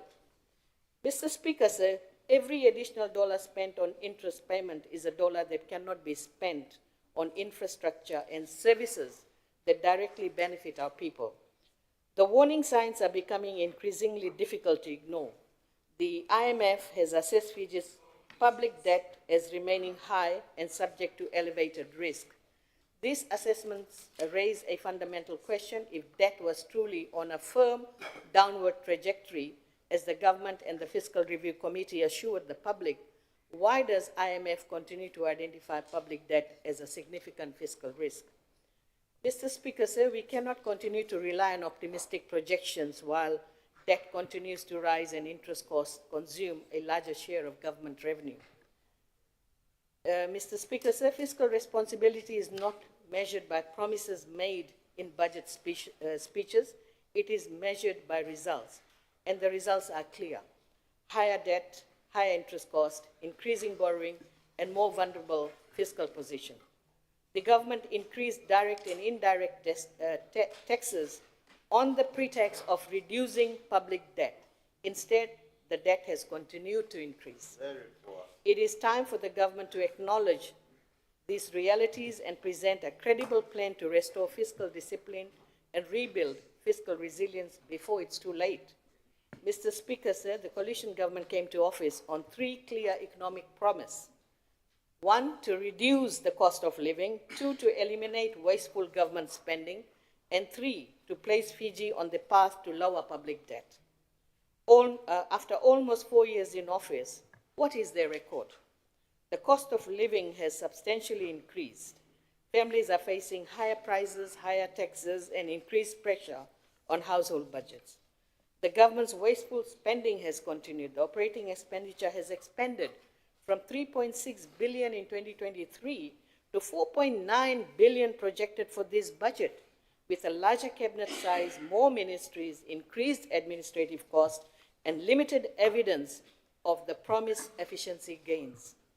Mr. Speaker, sir, another disturbing feature of this government's term has been the growing number of legal challenges involving the state. And this budget has a special allocation of 4.4 million for court orders and legal settlements, compared to 300,000 in the last 2 budgets. That extraordinary increase in the price of poor decision-making is a cost to the people, and also for not following the rule of law. The coalition government inherited an economy with a strong recovery, where Fiji was ranked the 5th fastest growing economy in the world. By 2023, Fiji's economy recovered to pre-pandemic levels. That's on record in your book. Mr. Speaker, sir, this budget's responsibility was to build on the momentum. Instead, it imposed austerity measures that weakened the very condition that supported economic growth, and that was the start of our downhill. Mr. Speaker, sir, much of the hardship we are witnessing today is the direct result of the former Minister of Finance's decision to experiment with the lives of ordinary Fijians, relying on the recommendations of the Kalavata Economic Review Committee and his hand-picked advisors. Despite a strong economic recovery, the government chose higher taxes and fiscal tightening over policies to stimulate investment, create jobs, and sustain growth, which slowed the recovery and left Fiji with higher debt and a weaker economy. Today, the government's own budget confirms many of the concerns raised by this side of the House. The most revealing part of this budget is not the minister's speech, and I repeat, the most revealing part of this budget is not the minister's speech, but chapter 4 of the economic and fiscal update. Please go and read chapter 4. The minister's own budget says spending has become unproductive. I'm not saying, the minister's own budget says that. His own budget says capital investment has been crowded out. His own budget says that tax increases have pushed up the cost of living, and that the VAT reduction is not reflected in retail prices. His own budget says Fiji has failed to build fiscal buffers with rising revenues when we heard that 4 billion collection was made by FRCS. His own budget says borrowing is becoming more difficult. And his own budget says deficit reduction is no longer a choice. It's an economic necessity, and I think we should listen to the minister more carefully. Mr. Speaker, sir, that is a remarkable admission of failure over the past 3 budgets. I do not envy the current Minister for Finance for having to inherit this situation. To his credit, this budget presents a more realistic assessment of Fiji's fiscal challenges than we have seen in recent years. Mr. Speaker, sir, as this budget draws to a close this week, let us return to the central question before the Parliament. Is this truly a responsible budget for a sustainable future? Mr. Speaker, sir, the Minister for Finance cannot dispute his own budget supplement. He cannot deny what is in Chapter 4. And that is not the opposition's verdict. Mr. Speaker, sir, the government's income can no longer pay for government's operation. As simple as that. It is projected that the government will add 3.5 billion to the national debt without delivering the transformational investments desperately needed. And now government budgets 4.4 million for legal settlements due to poor governance. Mr. Speaker, sir, before I take my seat, I acknowledge the governor and the team at Reserve Bank of Fiji for maintaining prudent monetary policy, and I commend the CEO and the staff of the Fiji Revenue and Customs Services for the strong revenue collection efforts. They work really hard to collect every dollar. I also thank the Permanent Secretary for Finance and his team for preparing the budget documents. Their professionalism is not in question. The real failure lies in political leadership. Mr. Speaker, sir, unless this government changes course, the economic challenges facing Fiji will not only become more severe and more costly, it will go worse, Mr. Speaker, sir. And Mr. Speaker, sir, Honorable Prime Minister said that why aren't we talking about the ratio, debt to GDP ratio? Let's talk about it. What does it mean? When we talk about debt, Mr. Speaker, sir, a lower debt to GDP ratio does not mean Fiji's debt has gone down or we have paid the debt. The debt to GDP ratio simply compares 2 things: how much money the government owes and the size of the economy. So the ratio can fall if the economy grows faster than the debt. And the ratio can increase when debt increases and the economy slows down. And that is currently the situation. That's why debt to GDP ratio has gone up to 84%. Mr. Speaker, sir, let me just give them their own figure. You know, January of 2023, go and check the books. January of 2023, debt to GDP ratio came down to 79.9%.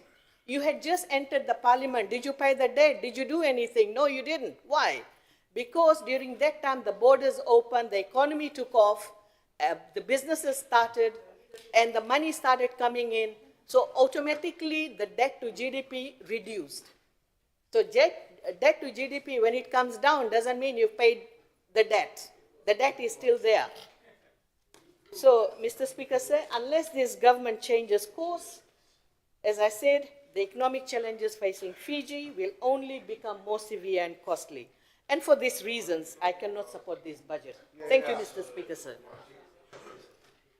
I thank the Honourable Pramila Kumar for her contribution to the debate. Given the Speaker, I was expecting a more boisterous response or interruptions. Maybe keeping silent is a good strategy, and then a member will have her or his response when turn comes up. I will call next on the Assistant Minister for Youth and Sports, the Honorable Ali Kimbia, for his contribution.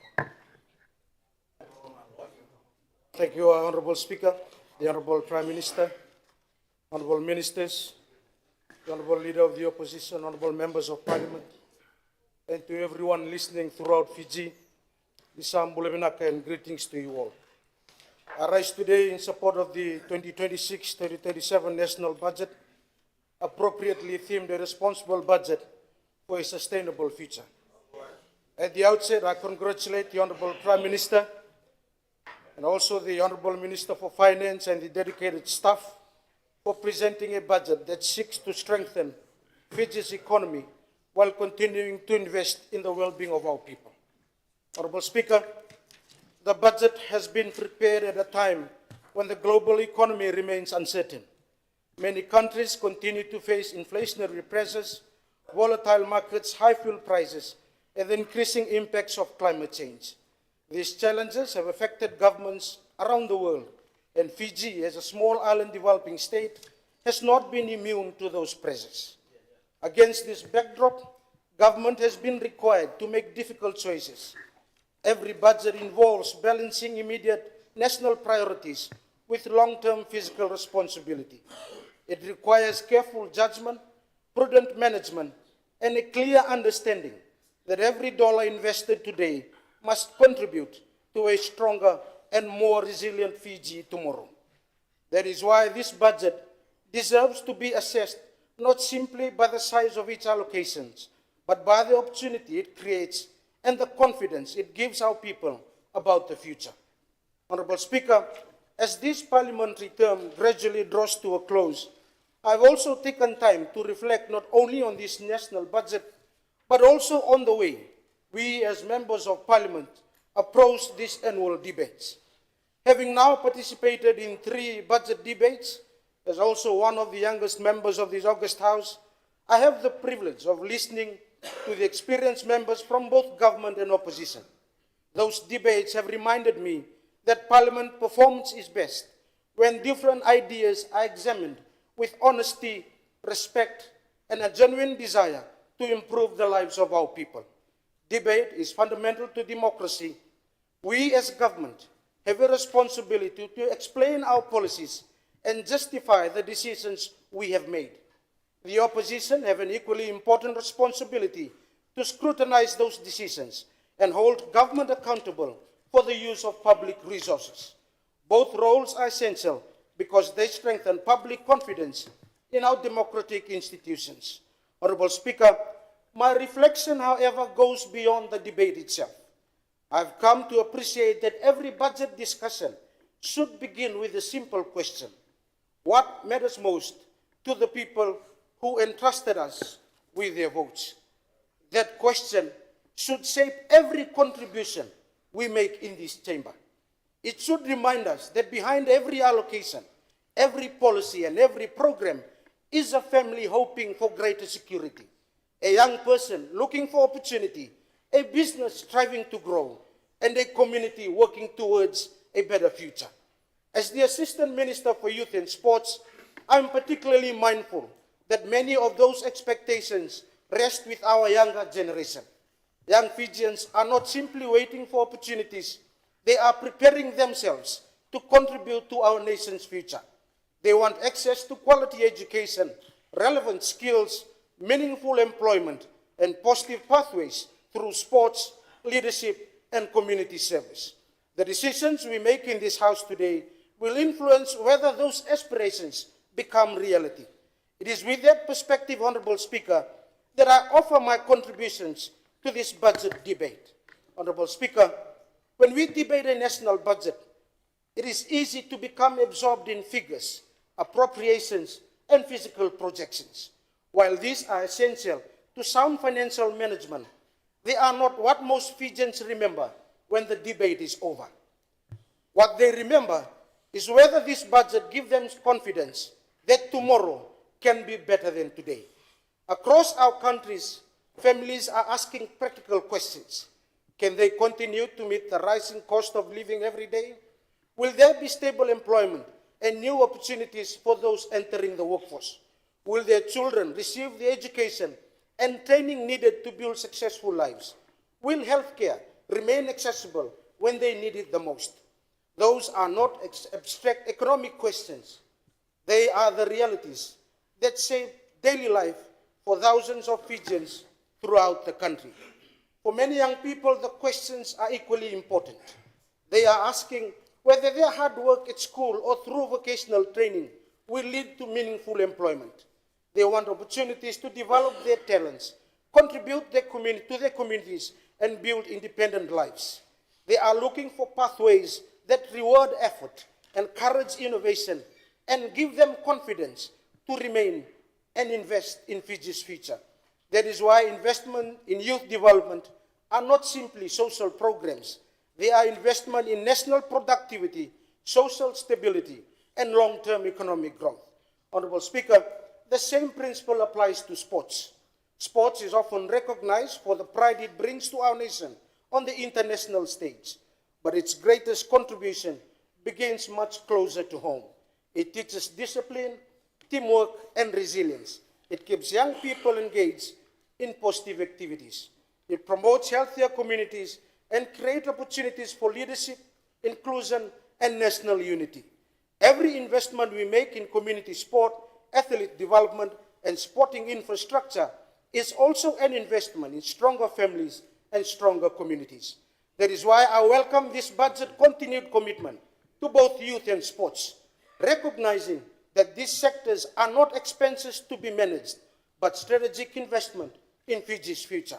Honorable Speaker, no budget can meet every expectation, nor can it resolve every challenge within a single financial year. The responsibility of this government is to establish clear priorities, allocate resources responsibly, and create the conditions for progress. Our responsibility as members of Parliament is also equally important. We must examine those priorities carefully, ensure that public resources are used effectively, and encourage continuous improvement in the delivery of public services. Constructive scrutiny should strengthen policy, not weaken public confidence. Likewise, constructive support should encourage good decisions while recognizing that every government must remain accountable for the commitment it makes. When we approach our responsibility in that spirit, Honorable Speaker, the great beneficiaries are not government or opposition. The greatest beneficiaries are the people of Fiji. That, Honorable Speaker, should always remain the purpose of our deliberations in this House. Honorable Speaker, ultimately, the success of any budget is determined not by the announcement made in this chamber, but by the outcomes experienced in our community. Our program is only successful when it reaches the people it was intended to serve. A policy has value only when it delivers measurable improvement. An allocation achieves its purpose only when it is translated into action. That is why implementation matters to this government. It requires strong leadership, capable public institutions, responsible financial management, and regular evaluation to ensure that resources are producing the results Parliament intended. As a government, we have a responsibility not only to approve programs, but also to ensure they are delivered efficiently, transparently, and in a way that earns the confidence of the people of Fiji. Honorable Speaker, throughout our history, Fiji has faced many challenges. We have experienced natural disasters, economic shocks, and periods of uncertainty that have tested our resilience as a nation. Yet each time our people have demonstrated remarkable courage and determination. We see that resilience every day. We see it in farmers who continue to cultivate the land despite difficult seasons. We see it in fishermen who provide to their families through dedication and hard work. We see it in entrepreneurs who continue investing in their businesses despite changing economic conditions. We see it in teachers who shape future generations, healthcare workers who care for our communities, and parents who make sacrifices every day so that their children may have opportunities they themselves have never enjoyed. Their perseverance reminds us that nation building is not the responsibility of government alone. It is a shared responsibility. Government creates the policy environment. Business creates investment and employment. Communities provide support and belonging. Families, nature values, and aspirations. Together, these partnerships build a stronger Fiji.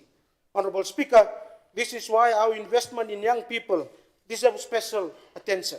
The future strength of our nation will not be measured solely by economic indicators or infrastructure projects. It will be measured by the capability, character, and confidence of our next generation. When a young person acquires a new skill, secures meaningful employment, starts a business, or chooses to contribute positively to society, the benefits extend far beyond that individual. Families become stronger, communities become more resilient, our economy becomes more productive. Similarly, when sport encourages healthy lifestyle, promotes inclusion, and inspires excellence, it contributes to outcomes that extend well beyond the playing field.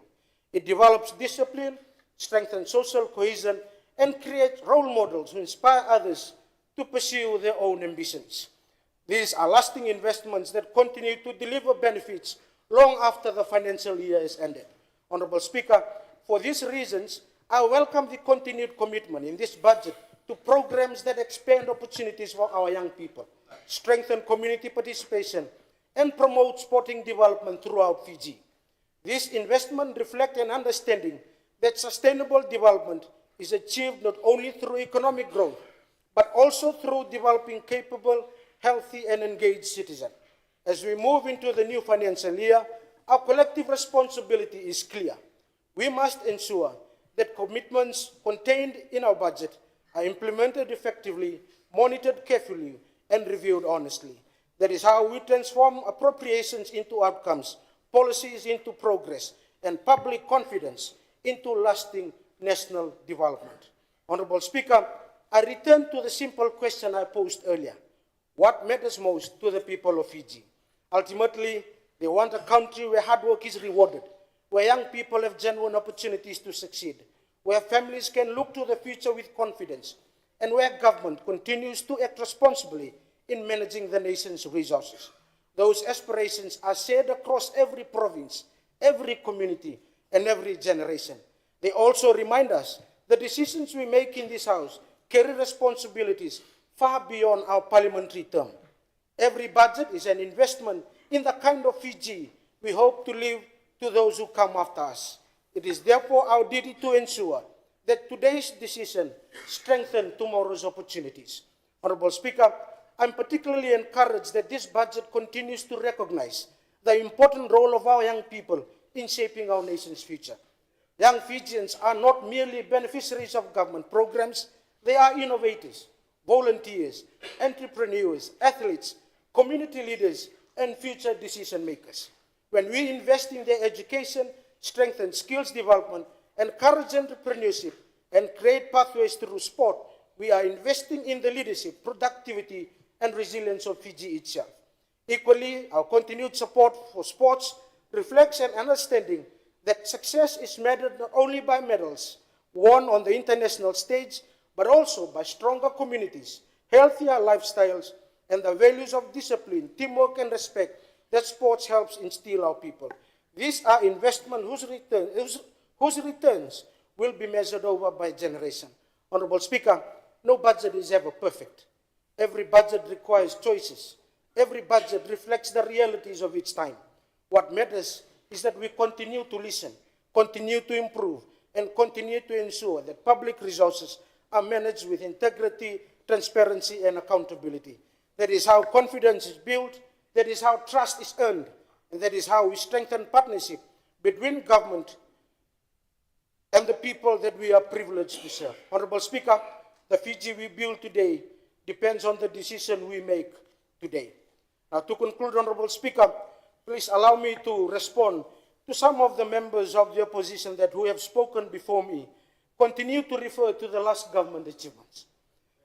As we continue this budget debate throughout this week, these have been my observation, which I believe people outside this chamber share or even had enough of it during this parliament term. Too often when we have budget debate, we hear members of opposition spend a great deal of time reminding the nation of what the previous government achieved years ago.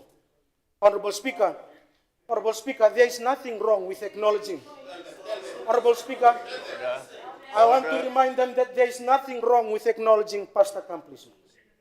Every government leaves behind policies, projects, and reforms that have contributed to the country's development. And those achievements deserve recognition where it is due. However, the responsibility of the coalition government today is not simply to celebrate the past. It is to address the present and prepare for the future. Honorable Speaker, Fijians who voted for us to Parliament are not asking us to recite a list of yesterday's achievements. They are asking us how today's decision will improve their lives. Fijians want to know how will they cope with the cost of living, how will they find employment, how will their children receive a quality education, and how will they put food on the table.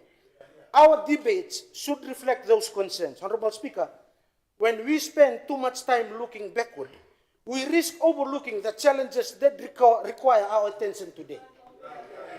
Fijians expect Parliament to examine the current budget, assess whether public resources are being used effectively, and consider what more can be done to strengthen the economy and improve essential services. Honorable Speaker, past achievements can provide useful context, but they should not become a substitute for explaining current policies or responding to current challenges. As we respond to the national budget address, I hope all of us, regardless of which side you are on in this August House, remember that leadership is not measured only by what was accomplished yesterday. It is also measured by how we respond to the needs of the people today and how we prepare our nation for tomorrow. Honorable Speaker, the Fijian people deserve honest answers, practical solutions, and respectful debate. Fijians deserve representatives who spend more time discussing opportunities and solutions than defending records or assigning blame. Honorable Speaker, we as members of Parliament must remember that our duty extends beyond election cycles.